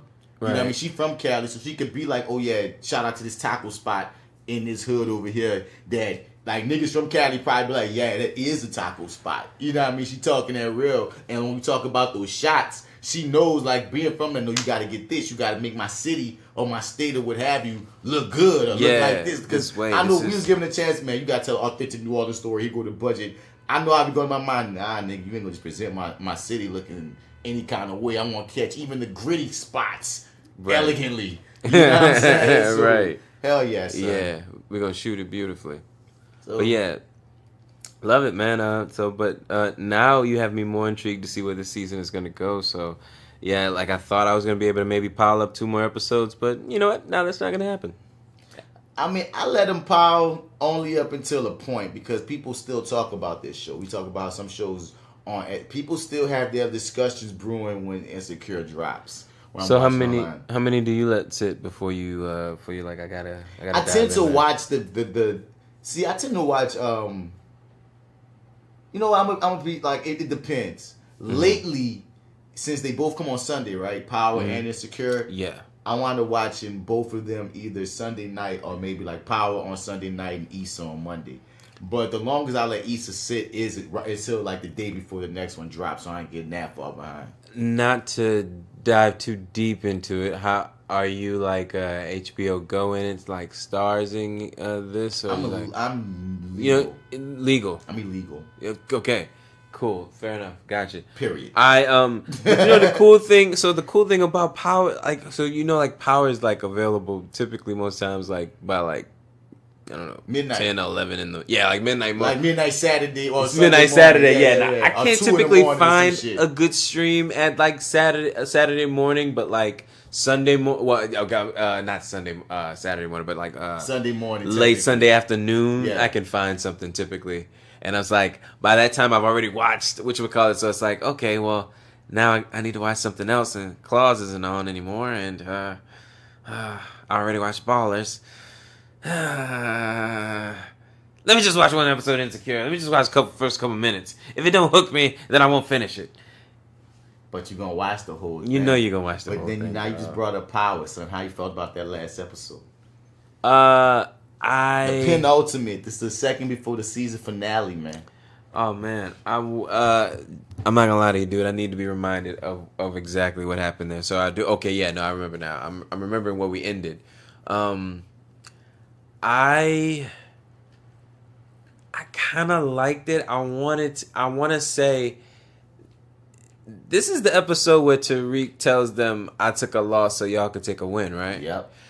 I liked him a lot in this episode. Me too. Like Tariq is like. It's to the point where it's like now, okay, you've laid out what's gonna happen. You've put it. It's the writing is on the wall now. So now the question is, nobody wants to teach you the game. Now the question is, what's gonna happen to make them change their minds? Because that's what's gonna happen. Somebody's gonna have to teach. It's clear. It's clear. You like either I don't know what they're gonna have to do to stop you. Clearly, there's no stopping you. So either they can put you on some sort of, I don't know. In this show's reality, in this show, the way this show is written, it's gonna happen. The question is, what's gonna happen to change their minds? I think. Oh, you mean that they're gonna be the family that's doing the shit? Mm-hmm. See, I think that's gonna be Ghost. Like, I want that to happen so badly, but I think that's gonna be Ghost's biggest flaw. He has so many fucking flaws, but he really hardcore does not want Tariq doing this. And that's only going to make Tariq figure out his own way. Like, the one thing I love about Tariq right now in this moment is he ain't hiding no more. He had a point, like you said, he really did love Kanan, which you can see. He even named himself on a fake ID, fucking with like Eric Stark or some shit. So yeah. like he really felt like he really rode for the family here. And he really asked his dad, be my dad. Kanan was being my dad. Be my dad. Teach me the motherfucking game, Ghost. And Ghost is sitting on that, boy. Ghost is sitting on that. Nah, I'd rather kill you before I let you be in the game. I'm like, Ghost, like he told you, this is who he is. He's in the game, son. He in the game at the same age you was in the game. And he ain't even lying to y'all no more. He ain't even front with y'all no more. When we get to the point where he's telling them straight up, I took a loss for y'all. I'm trying to ride with y'all. Whoop-de-woo. I'm not even fronting no more. I'm doing this. He even told Ghost, I'm doing this. Yeah. He ain't hiding. That's when I was like, you know what, Reek? I'm with you right now, Reek. I hated you for so long. Yeah. But now I'm like, I think I'm with you, Reek. It's like, oh, wow, look at you. Is that emotion I see on that face, young man? The acting has even gotten better. Hey, right? I'm like, oh, God, look at you Reek. Involved in the scene, Reek. Come on. Look at you. You better stop. Y'all better not call cut. Let's keep this bad boy rolling. I need another one, all right? That boy Reek speaking that Italian. Reek setting up on his own moves. He down with the Italians, nigga. You gotta, oh man, dude. Reek set up his own network. I'm like, dog, Reek, like. I can't wait to see what's in store, man. What was it? Tommy, did he take out, Teresi take out his friend in this episode? Teresi killed his friend and then Tommy killed Teresi. Right. And that was such some poignant shit how all that went down. Tommy don't get to have nice things. Tommy is a psychopath with reason because you cannot not be a psychopath going through the shit that Tommy goes through on this show. Especially when you take in the world of power. I don't think a whole 2 years have even passed. I think in the world of power, they may still be within like a year and a half of shit. Like they was talking about the timeline. And Tariq got tall fast, my nigga. I'm telling you something. Like when you really stop and think about it, timeline ain't like you feel like 5 years have gone by and it hasn't. It's all been it's all been within whether a year or a year and a half of time. Damn, everybody got some city miles on them after that. Dude, shit. So much shit is going down, dog. And I'm looking at everything that Tommy is going through, dog. You gotta be nuts. You gotta be a motherfucking insane person. But this one thing I really love about this last episode is they had so many comedic beats. From Keisha asking Tommy, have you ever killed anyone? He sips his drink. Yeah, and they cut. Yeah. When Tommy telling somebody like, man, Ghost ain't got nothing to do with this side of the business. The Ghost walk in, he's like, what the fuck are you doing here? To like, Tommy says something under his breath, I can't wait to get rid of you. And Ghost like, I heard that shit, Tommy. Like they had so many comedic beats. Whoever directed this episode, like I remember just watching this episode, like, why is this episode so funny to me? They had so many times I found myself laughing, and it's like, okay, so this is a different director than normal. Or whatnot, and even within it, like what went on with all of the characters, dog. Like the irony that Teresi was going to play Tommy, only to get talked in by his wife to no, that's your son, to not playing Tommy, going so far as killing his best friend over Tommy, for Tommy to have to kill him. and he killing them once again, killing another loved one for ghosts. Yeah, and because this is ghosts, or something dealing with ghosts. You know, this is gonna like spiral him out of control again, and it's like this whole thing with Keisha is done. That shit is over. I mean, once the shit hits the fan with all of this, man, it's just like my man's gonna be beyond repair for the moment. And he don't communicate that. That's gonna send Keisha weak ass spiraling because Keisha's not built for this shit. No, she's only in love. She only gonna go as far as the love goes. She ain't even about holding down Tasha. She talking to Tommy like, when we gonna be done with them? Like, ain't you been friends with Keisha before? Like, nigga, like you know what? Like, I don't know. I feel before Tasha, like you know what's up with Tasha. It's sort of like she. I feel like Tasha been put like always kind of comes up with something. Like pull some sort of card with you. I mean, Tasha the smart one. One thing I will say Keisha has a point on though is that Tasha didn't give her a choice. You know what I mean? At least like she said, Tom, you gave me a choice. You kept it real with me. Tasha just pulled me into this shit. You know what I'm saying? And just, I give her that much. But Keisha, you're going to probably die or something. I don't know. Everyone around Tommy dies but his mama. And I like that moment with him and his mom. Oh, wow. You're right. Oh, that would suck. I mean, I thought she might die until like Tommy killed his dad, and I was like, oh no, maybe that's the death that's gonna happen. It's like, well, no, maybe there is another. Somebody's dying this next episode. Oh, you think so? Hell yeah. Okay. Someone we don't. We got 2 more left, right? One. Oh, it's 1 more left now. Next this is the finale. This is Next episode was like I think they're doing like a 2-hour finale. Oh, really? Well, they say it's an extended finale. They didn't say how long it is. Might be an hour and a half. I don't know. But they said it's an extended finale. That's cool. But you said they're going to 7 seasons, right? They claim they're going 7. Okay. That's what they claim their plan is. That, who knows? Who knows? Man, okay. Well, that really kind of revs everything up for me there. So whatever's going to happen in this next episode is going to happen in a big, bad way. So I think on every front. Tommy about to like you said gonna start unraveling. Of course, yeah. That's gonna. I hate that. Then that's how we're gonna leave him because that's gonna be bad. He really had to kill his dad. He really loved his dad. Yeah, oh man, that sucks. That's why I'm in my head. I'm like, is there a way they could have walked out of this and they didn't kill him? I'm like, I don't think so. There is a way, but the thing is that the thing that they've established more so than anybody, Tommy keep to the code of the streets. Yeah. More than anybody. Like, you a snitch, you dead. Like, you try to go against my nigga, you did. Like, he like, sometimes ghosts be fucking up with that street code shit. But no, Tommy don't be fucking up. So, even if you're my own daddy, even if you're my own woman, like, you know what I mean? If you went against the code, you'll lose sin. And then Italians, you know what I mean? Put him in a position. I wonder how you gonna find, what he gonna do when he find out that Ghost was the one who told them niggas. Because that's gonna be... Oh yeah, that's power don't keep secrets, bro. Yeah, you're right, but there's no coming back from that if he finds that out. That's just. But your dad was a snitch. He was a snitch, but if you technically put the hit out on him, giving the information to him instead of coming to, because Tommy's gonna be like, why didn't you come to me with this? Because you told me you don't trust me.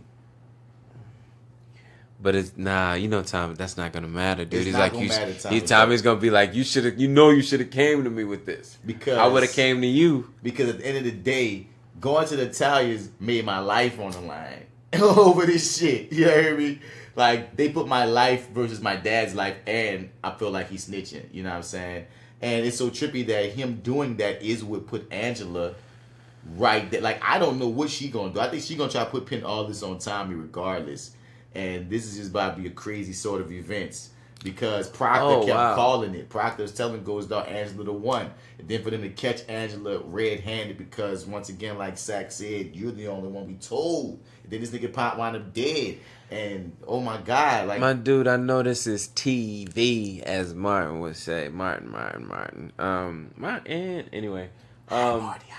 Yeah, he's high now. I even forgot what I was about to say. What was I saying? You said as much as this is TV. Yeah, I know. As much as this is TV, man, Angela is fucking sloppy, bro. And it's like, how long did you really think this would go on for? I mean, you were getting real sloppy. I mean, the the NYPD are just like on your trail just because of just dumb shit you were doing. And I mean, just in long term decisions. I mean, I guess it was hard to say. It's easy to see in 2020. Hindsight is 2020, but jeez, she's just she thought they was gonna kill him though, dog. Cause that's the thing. Ghost always saying, "Tell me what's Amp." I think she thought she was being loyal by being like, "All right, I found this out. You got to tell Tommy." That's what she said. I don't think she really thought that this nigga gonna get murked the same day that she just told Ghost the deal, or the next deal, what have you.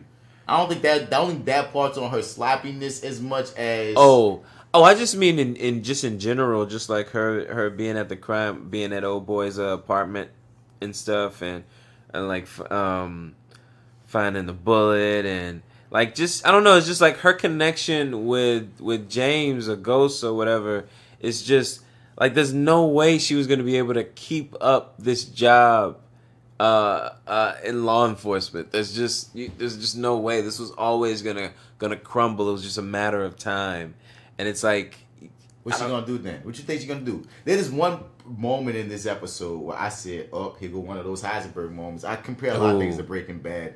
And in Breaking Bad, there's certain moments, if you watch the seasons, all the seasons, where he could have got out here.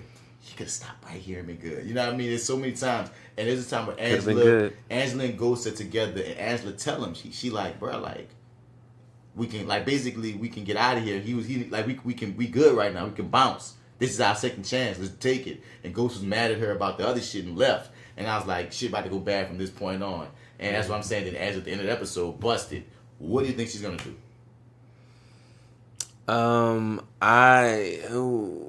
Angela's gonna flip, man. But on who is the question? I think she's probably gonna try to. They know that James is Ghost now, so I mean, there's no sort of saving him, I believe. So I mean, it's either save James. They can't prove anything. They cannot prove anything without Angela. Yeah, Teresi dead. They have no hard evidence. But fair enough. All they have is Angela. Angela don't say nothing. Angela just going down. Everything else, I guess, is circumstance or whatnot. But because I don't know what they actually have on James right now. So besides they'll probably they got that one chick, that voice situation, that chick. Yeah, that's what they have. Well, yeah, she's still the ace in the hole. So I guess for sure they have. Looks like at least right now, Tommy dead to rights. Wow. Well, they don't have nobody. I feel like you don't think so. You don't think they got it because like it's got to go. You don't think it's gonna go. It's got to go on one of the other James or Tommy. In terms of his death, like that's on like one of their heads. And I don't think they all they know is Teresi's dead. They don't know who killed them. They need Angela to prove everything. Right, fair enough. They know a lot of because they know that Angela, you're the only person we told. We know your connection with these people. Teresi's dead. We know that stop the bullshit. They know that they can at least put something on Angela most likely. But I don't know. Maybe I missed it, but I don't know what hard evidence they have on either Tommy or James because Teresi can't remember either. Teresi was supposed to be how they got the shit, and Teresi dead. So I'm like, what do you have with the dead Teresi? Proctor still, right? Proctor told James he was wearing a wire and got James off that hook too. And I was nervous. But he told him, "Oh man, you know what? I was nervous for him. Well, actually, you know what I think? I think my man was kind of cut away from the family. He was cut out of the circle, if you will. Was when he said, "You need to leave that bitch alone." Now, I love me some Turtle, dude, but Turtle's gone. Turtle's done, man. Ain't it hilarious how his cousin from Entourage? I know you would. You're the only one who got that. Like, you got it. Yo, so like, you're the only one, man. Nobody else wants to talk about that. That fucking happened, y'all. That fucking happened. Yeah, but Entourage reunion, power, baby. Nigga. Take it. But yeah. So, but Proctor got sentimental when James counted him as family. Right. So, I don't know what's going to happen with Proctor. He still has that goddamn laptop. I feel like everybody loves James. Proctor and Angela gonna all be like, let's throw this on Tommy. Well, no, Proctor's like, let's throw it on Angela. Angela, I think, gonna be like, throw it on Tommy. James gonna be wondering if he gotta snuff out his love. Tommy gonna be like, snuff out your love. I keep having to snuff out mine. Like, this is all getting messy. Like, for real. Like, it's all messy. I don't know what James gonna do, because he ain't... Only person James is still ghost with is Tate. That's the only time I see Ghost. Yeah, we still got Tate sort of in the mix too. There's so many things. Ghost now is with Tate. Yeah? That's the only time I see my nigga. He be sunning Tate. Oh, he feels like Ghost when he's talking to Tate. Yeah, he does now, man. Yeah, Tate had his number for a second. Oh, for a while. I felt so bad, too. I was like, shit. But that was morning drunk Ghost. When Ghost got his shit together, I be feeling like... Yeah, he was back on road. Yeah, he definitely was. Yeah. Because I'm just like, dude, I don't know what's up with Ghost. I don't know what he gonna fucking do, dog. Like, as a main character, dog, like, question marks. Well, I've been knew Dre was a snitch. Dre gonna be like a problem. Yeah, so I was kind of... It's like, yeah, Dre, you were slowly sort of building your demise, I guess, within this entire season with your homeboy, who was sort of kind of looking at you sideways through the entire first half of the season. So I don't know why you didn't think to sort of address that, or at least try to, squash whatever beef was growing there. You mean with Crystal Ball or with his black homeboy? With his black homeboy. See, I wonder what's happening with them now that Kanan did. Their whole storyline, like... Yeah, I wanted to. I feel like something's... I don't know. I feel like something's got to happen this next episode. Now, I thought we had 2 left, but yeah, something's got to happen now. So, if it's gonna happen at all, but Dre, I thought that I was kind of hoping that James and everybody, they were gonna actually get a chance to take out Dre, but it seems like he's on. Yeah, they still might, but he's like on so many. He's a target for like so many other people now, or at least for like another big bad. It just doesn't feel like that they're gonna get the opportunity, but he's still gonna get his in the end. But something gonna happen with Dre. I just don't know. Yeah, he gonna cause them problems because he's a snake and he knows a lot. I just don't know what exactly. But I mean, like at the end of the day, most people gonna die. Tommy gonna die gloriously. James probably gonna go to jail. Angela's gonna go to jail. Who else? I think most people gonna die. Tasha might be the only person that lives out of everything in this show. Tasha and motherfucking and I'm still wondering if Tyreek gonna set his daddy up, dog. I really want them to work together, dog, but I'm feeling more and more like Tyreek is just gonna like who knows, man. Nah, I feel like Tariq, they're gonna work together. I don't know what it is that's gonna sort of turn Ghost around. Like, what could possibly happen that'll make Ghost say, "I'll teach you the game," or "I'll incorporate you into the family. I'll show you how to do this shit legitly," or whatever. I don't know. Or maybe it won't be him. Maybe it'll be Tommy that teaches him the game. I don't know. I mean, Tyreek on his own is getting caught up with this Italian situation. Yeah, so it's like that shit's got to get worked out too in some way. And then I don't know. I guess Ghost's dealings with this dude is it over now? Did they make some sort of deal where they got to meet again, or is that it now? Again. That was an interesting scene when your boy. I liked how he went. Oh man, I recognize you from TV. To yeah, you're one of Tommy's best friends. I know who you are too. Yeah, you're Ghost. Like, you know what I'm saying? Like, yeah, he played that. Boy, yeah. Boy, he was chilling real big and tall on top of that hill, boy, until he realized, oh damn, this ain't no hill. That nigga knows me. He sees me. Let me have a seat. Yup. Let me sit down and talk to this man. Ooh, boy, I got comfortable after that. Like, I was like, damn, man. I remember when you used to walk in the room and be that nigga. Now it's just like, more and more Ghost is usually not in control of situations, and that's what makes my nerves bad watching Ghost now. Like you said, Ghost used to trust Ghost a lot more to end up on top. I don't know what's going on. He has none of the power. He has none of the cachet that he used to have. Now you said you never watched Sons of Anarchy, right? Nope. Yeah, that's one of those things. It's like, yeah, man, Ghost always gonna come out on top, baby. Always gonna come out on top somehow, and it's like, ugh. This time I don't know. I don't know, man. You gonna have to. I don't know how Angela gets out the situation. I don't know how Tommy gets not out unscathed. I don't know, like Tommy, like somebody's is about to go down in a major way, and I don't know how they about to even play this. What's going on with Tasha right now? Tasha right now, her character just kind of like chilling. She gotta. Yeah, she just pulled off a successful coup, not coup. She worked on her own shit. I'm so glad Silver is not on the show now. I don't want him to come back. I don't need Silver to come back. Do you think we did that? Do you think we, the fans of the show, got rid of Silver? Do you think we're the responsible for his just abrupt disappearance? Hope so. I don't care how it happened. I just hated. He was like I said. I stand by him. He was miscast. Totally man. miscast. Totally it's unfortunate. miscast. It's not his fault though.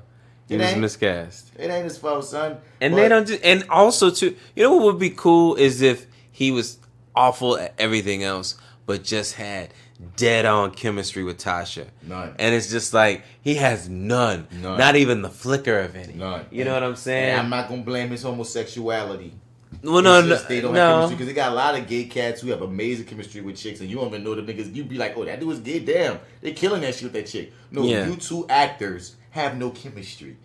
You two should not have been an on-air couple. It just does not work. Sorry. It came off more awkward than anything. It stayed awkward. You were her lawyer. Yeah. You even felt like her lawyer when you were her lover. And it just... Now, Tasha, what you need to do is... He's the Gabby of the show for real. Now, Tasha, you shouldn't do that. Tasha, get away from ghosts. Tasha, you've got to distance yourself from ghosts. Get away from ghosts, Tasha. Tasha, what are you doing here? Oh, bitch ass. It's not the same. Fuckboy ass nigga. Dog, Mock and Sax are like, dog, like, it's a when funny, did they become butt buddies? I'm like, it's so funny watching this show because I do not want the cops to win. I know we watch these shows and oftentimes the characters like the ghosts and all them, they gonna meet their demise. We know like we're watching a show where this stuff is not gonna be glorified and everybody gonna end up in a bad space at the end. But I don't want that to happen. I'm not necessarily saying I want fucking Angela and Ghost to ride off into the sunset together, but I don't want Tommy, Ghost, Angela, and Tasha to end up like dead on jail. I really like if Ghost and Angela made it to Cuba, great. If Tommy made it to Canada, awesome. Even though a character like Tommy is gonna die, he has too many bodies. But it's just I don't want Mock and Sax and them to win. I like the black lady and the black dude on the cop side. I love them. You hear me? But like, if at the end of the day, Angela go to jail because they put her in jail and they get to get the smug smiles and they put Ghost in jail, I'm gonna be mad. That's not a freaking delectable ending for me from riding with these crooked ass fucking characters that are, James St. Patrick, Tasha, and Angela. Do you think that piece of the ending is going to be left to a cliffhanger? No. For them to figure out, I mean, this season will end in a cliffhanger, but I'm talking about the series when it ends. Even when you listen to Courtney Kemp talk about this show, it truthfully feels like it will have a tragic ending if you're rooting for the protagonist of this story. And what I'm saying is that's going to blow me because I understand that you want to, not glorify whatever you would have you, but I'm not going to be satisfied seeing Mock and Sax win. But okay. Do you think though? Do you think like that whole wrap up with Angela? Do you think that she's gonna have to make her decision by the end of the episode? Or you think that's gonna? Oh yeah, definitely. So we're gonna know which side she. Son, the fucking trailer for the next episode got her like basically asking them to give her 24 hours to figure some shit out. So I feel like. Oh, okay. I don't think I've seen the next one. Okay. I feel like in those 24 hours, she's gonna be figuring a way to put all this on someone else, whether Dre, whether Tommy, whether whoever. Because, we don't got crystal ball no more. Dre took them. Like, dude, there's so many people got taken off the board. But wow, yeah. Dre need to go down. But I don't know what Angela's going to do, dog. But one thing I will always give power, dog, is the last 3 episodes, the way they end their seasons is always crucial. By the end of the next episode, we're going to be like, what the fuck? I give them that. They never ended the season. True. They never ended the season bad, dog. They haven't. I wasn't happy that I didn't like the cliffhanger of a Ghost going to jail. But not like it wasn't dope. I just didn't like seeing that. And that's how I feel about if I see Sax and Mock at the end of the series as I'm a film, we're like, damn, I love that show, but I didn't like the ending. Right. Right. But yeah, no, I can't wait, man. And you saying that there's only like 2 more seasons that they're gearing up to do. I'm just hoping that we get 2 full seasons, that whatever that 7th one isn't abbreviated or whatever for whatever reason. Right. Because that's how they like to do those things. But otherwise, yeah, I mean, I'm interested in the development of, little baby Ghost. Tariq Ghost or whatever we're calling him. Spectre. Spectre. Spectre. We gonna figure something else for Little. We gonna get him. We gonna get Little Man a name. A big of, man now. Shit. Speaking of a grown name, motherfucker, you look 30. If you watch this show from the first episode and then look at him now, that boy is a grown man. And all this happened in 1 year. Hercules. Nigga, what you been eating? But Bobby Brown, part 1.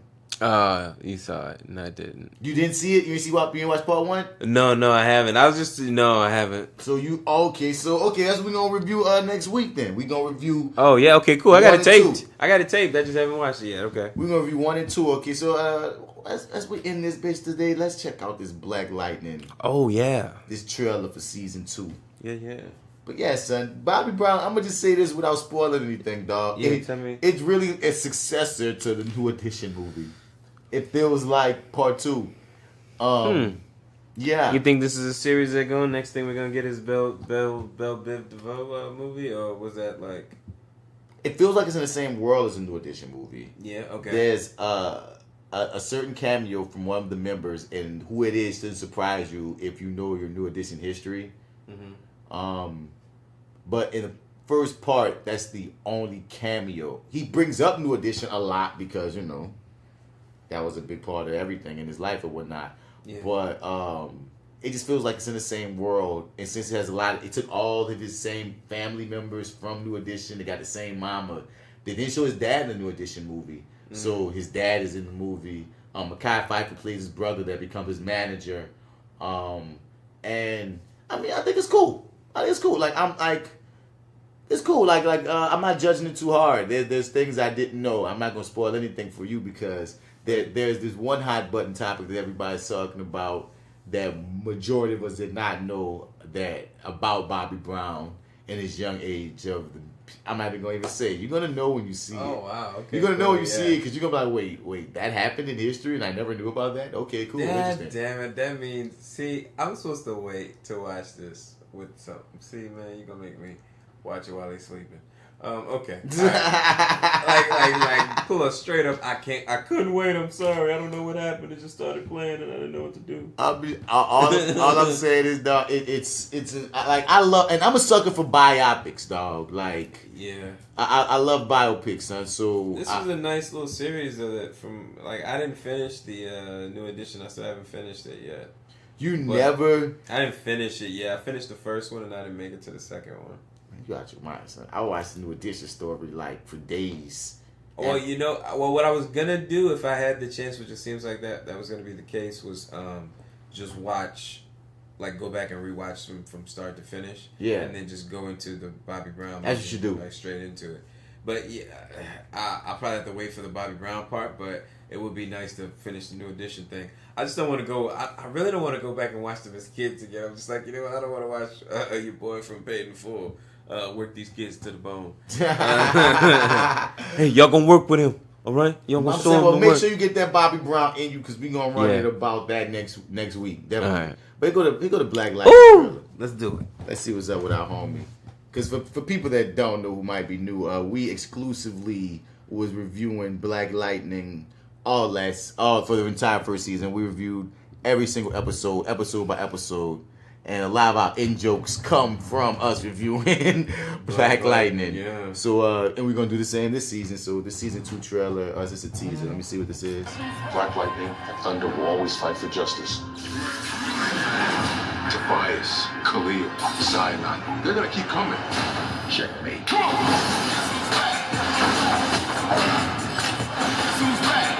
Who are you? No more words. Time to die. Black Lightning. All new episodes. Tuesday, October 9th. Only on the CW. And stream free the next day on the CW app. Thanks for...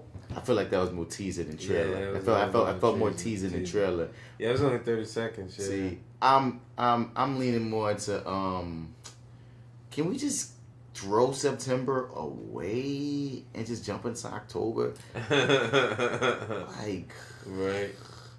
All the CW shows come back in October. Like I said earlier, I got a movie dropping in October. Venom drops in October. Can we just skip September? And just get to straight to October. like even though I got my little role in Venom, like I still wasn't amped to see Venom until this past trailer that dropped. And the past trailer. What is that? Like a third one now? Yeah, it's 3 trailers. Oh, okay. I don't know if I've seen the third one. Okay, the third one, you're on board? Yeah, a little bit more. Okay. The third one. I'm still see it. I'm be real with you, man. You're like the highlight of I think because I'm probably gonna go. Let's just be real. Let's just be honest. I mean, you know you're gonna see it. Yeah, I know I'm gonna see it, and like you're the thing I'm looking forward to most. I thought from the beginning this was a terrible idea. As well. Yeah. And I shouldn't be saying this, but as well. Okay. Yeah, and I just didn't think this was gonna work. And I mean, I don't know if they can put it together, great. But really, it just didn't seem like the right way to go. Let me see if this is the right trailer.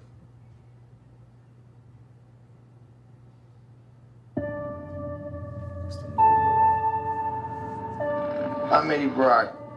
I'm a reporter. I always seem to find myself questioning something the government may not be looking at. I found something really bad. And I have been taken.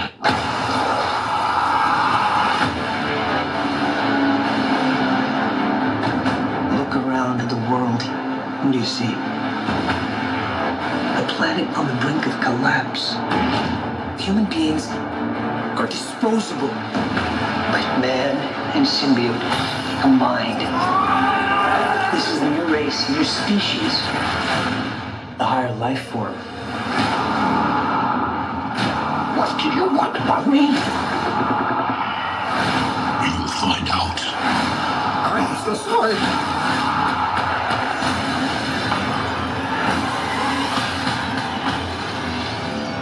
We cannot just hurt people. Look into my eyes, Eddie. The way I see it. We can do whatever we want. Do we have a deal? Eyes, lungs, pancreas, so many snacks, so little time.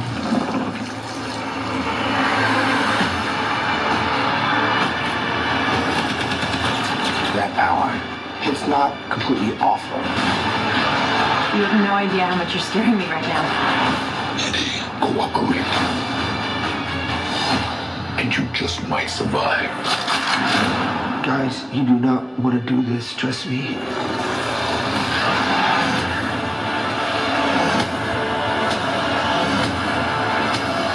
Giant leaps will always come at a cost.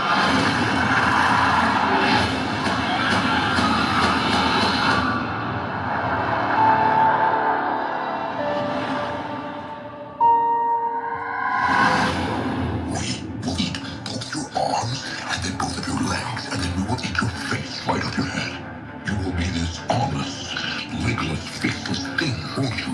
Rolling down the street like a bird in the wind. What the hell are you? We are Venom.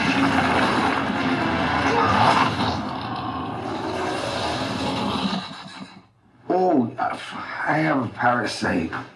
Yeah. Maybe it's Chen.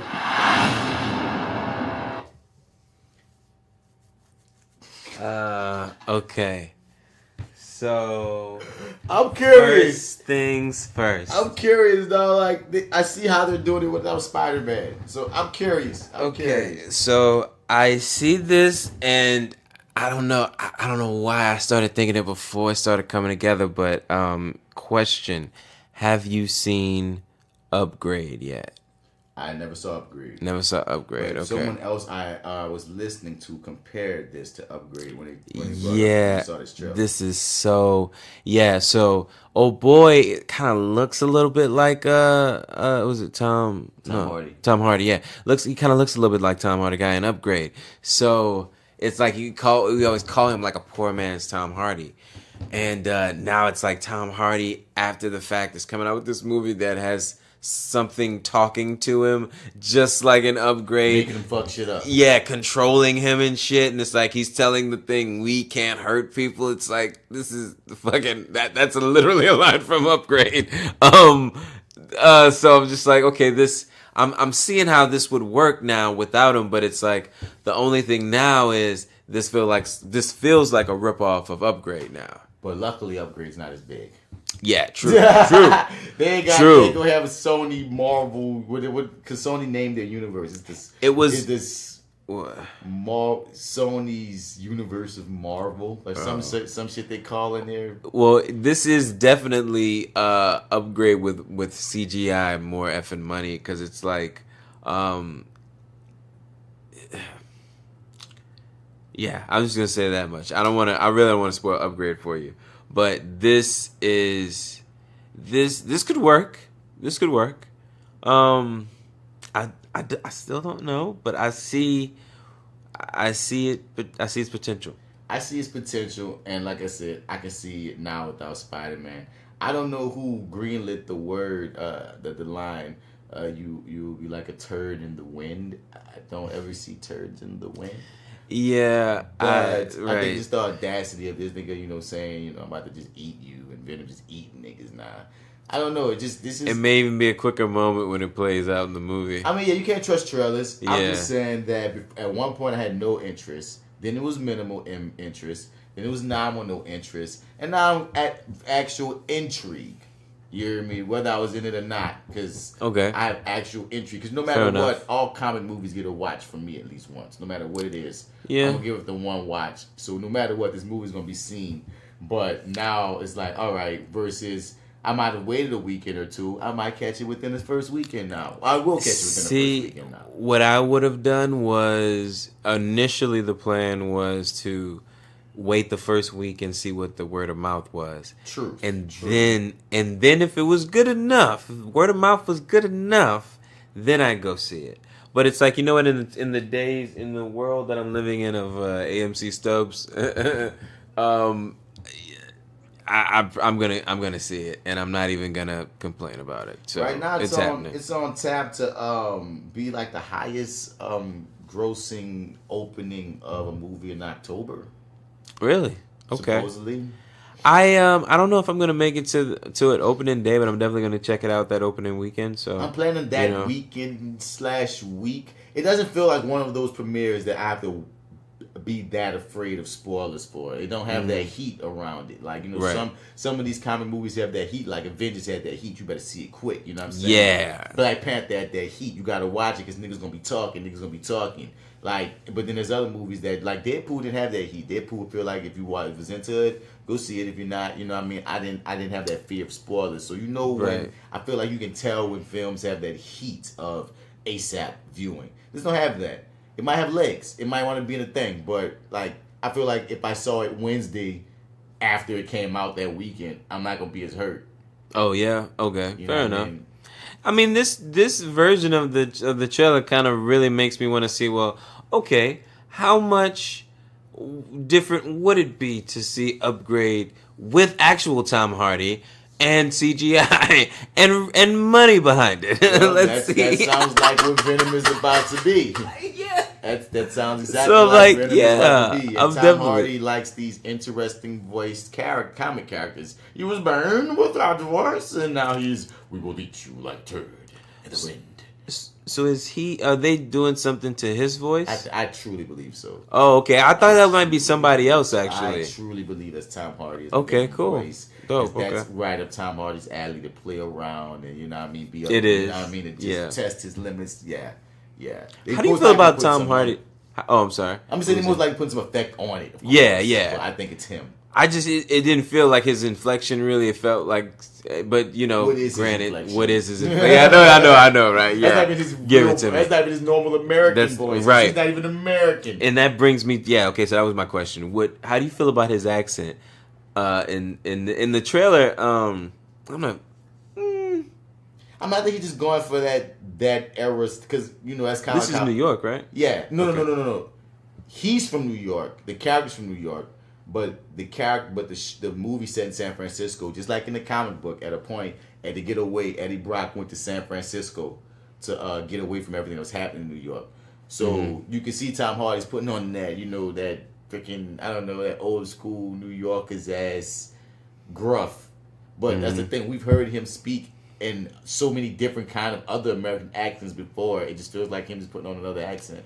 If he mentions in any way that he was trying to get away from the guy in the red suit, the red and blue suit, in any way, at any point, I think I could get behind this movie. I just thought about it. The director is currently being purposely coy about if Spider-Man is going to have any mentions or anything in the film. Really? Okay. He's being purposely coy. Now, I believe that there won't be any mentions of Spider-Man. With the hope that there is something as small as that, I would be happy. Yeah, but that's all I need. I feel like they won't have any mentions. I think Venom is going to be its complete own thing. And I think the director's going to play coy to get you to go see the movie to see for yourself. Because he said himself, I prefer to say anything because I felt like no matter what, he said he's afraid to say anything basically because he doesn't want to give it away. But that could mean anything on both ends. So he's playing coy. He wants you to come see his movie. But I don't mean I feel like your whole era just dissipated when I said that. I hope I'm wrong. I hope there's something. When you say that now, I'm like, I'm kind of putting it together. I'm like, well, you know what? There's actually a really good chance that there will be no mention whatsoever. Which I'm like, it still could be a great movie. Because mostly because I would like that. Unless it gets established that because they already said that they're not in the same universe right. or whatnot. But Spider-Man can exist in his world in New York or what have you. But with Spider-Man being the young ass Tom Holland, that means this whole Venom verse has to be years apart from anything happening in Marvel. Because his Spider-Man has to be close to his age. Peter Parker is younger than Eddie Brock, but he can't, not that much younger. Yeah, he ain't that younger. So, because this Eddie Brock look like he got some years on him. Like this Tom Hardy's Eddie Brock don't look like he's anywhere. He looks like he's in his 30s, not in his 20s. You know what I'm saying? I'll even take him saying, "Hey, there's this pipsqueak that worked at the place that I worked at with his camera and stuff." And yeah, he can make mention. It just got to be a different time frame of things. Whatever. Like I'll take it. An older Peter that he's dealt with. Right. Possibly. Yeah. I'll like God, man, anything. But this definitely does look a lot better. And I you know what? I'm thinking, I don't know, now when I look at trailers, I'm just like, you know what? This is a movie that even vaguely, it doesn't even need any competition. Even if it has competition that weekend, I'm still probably going to see it. I don't think it's going to have any. Yeah, I don't think so either. I can't think of anything else that's coming out in October. Nothing big. It's probably going to be his normal, you might have to see another Saw or some shit. But oh shit! But, yeah, did that Jigsaw movie make money? Maybe. I don't know. Who knows? Who knows? I keep on pulling and pushing for a goddamn Candyman reboot. I think it could make money. Let's bring Candyman back. I think it could too, man. I don't think anybody would greenlight a theatrical release. I think they would fucking straight to DVD or VOD it, man. He's a black man coming out of mirror killing white folk, dog. You're right. No, they're not rushing. No, they're not rushing to make when this you movie. Put it like that, it's like, duh. And we gonna bury this bitch. Nigga, but I'm looking like, come on, make the movie. I'll take a VOD release. At this point, so a VOD or straight to Netflix is not harming me because you still gonna watch it. Because you know what that would be now, if you made it now in today's climate, so what would that be? That would be in the era of Trump, that's why I want to see comes it. Back. That's why I want to see it. I want to see this black horror character killing all these white people that dare call his name. Your dumbasses keep summoning this man. Because I watched all the Candyman.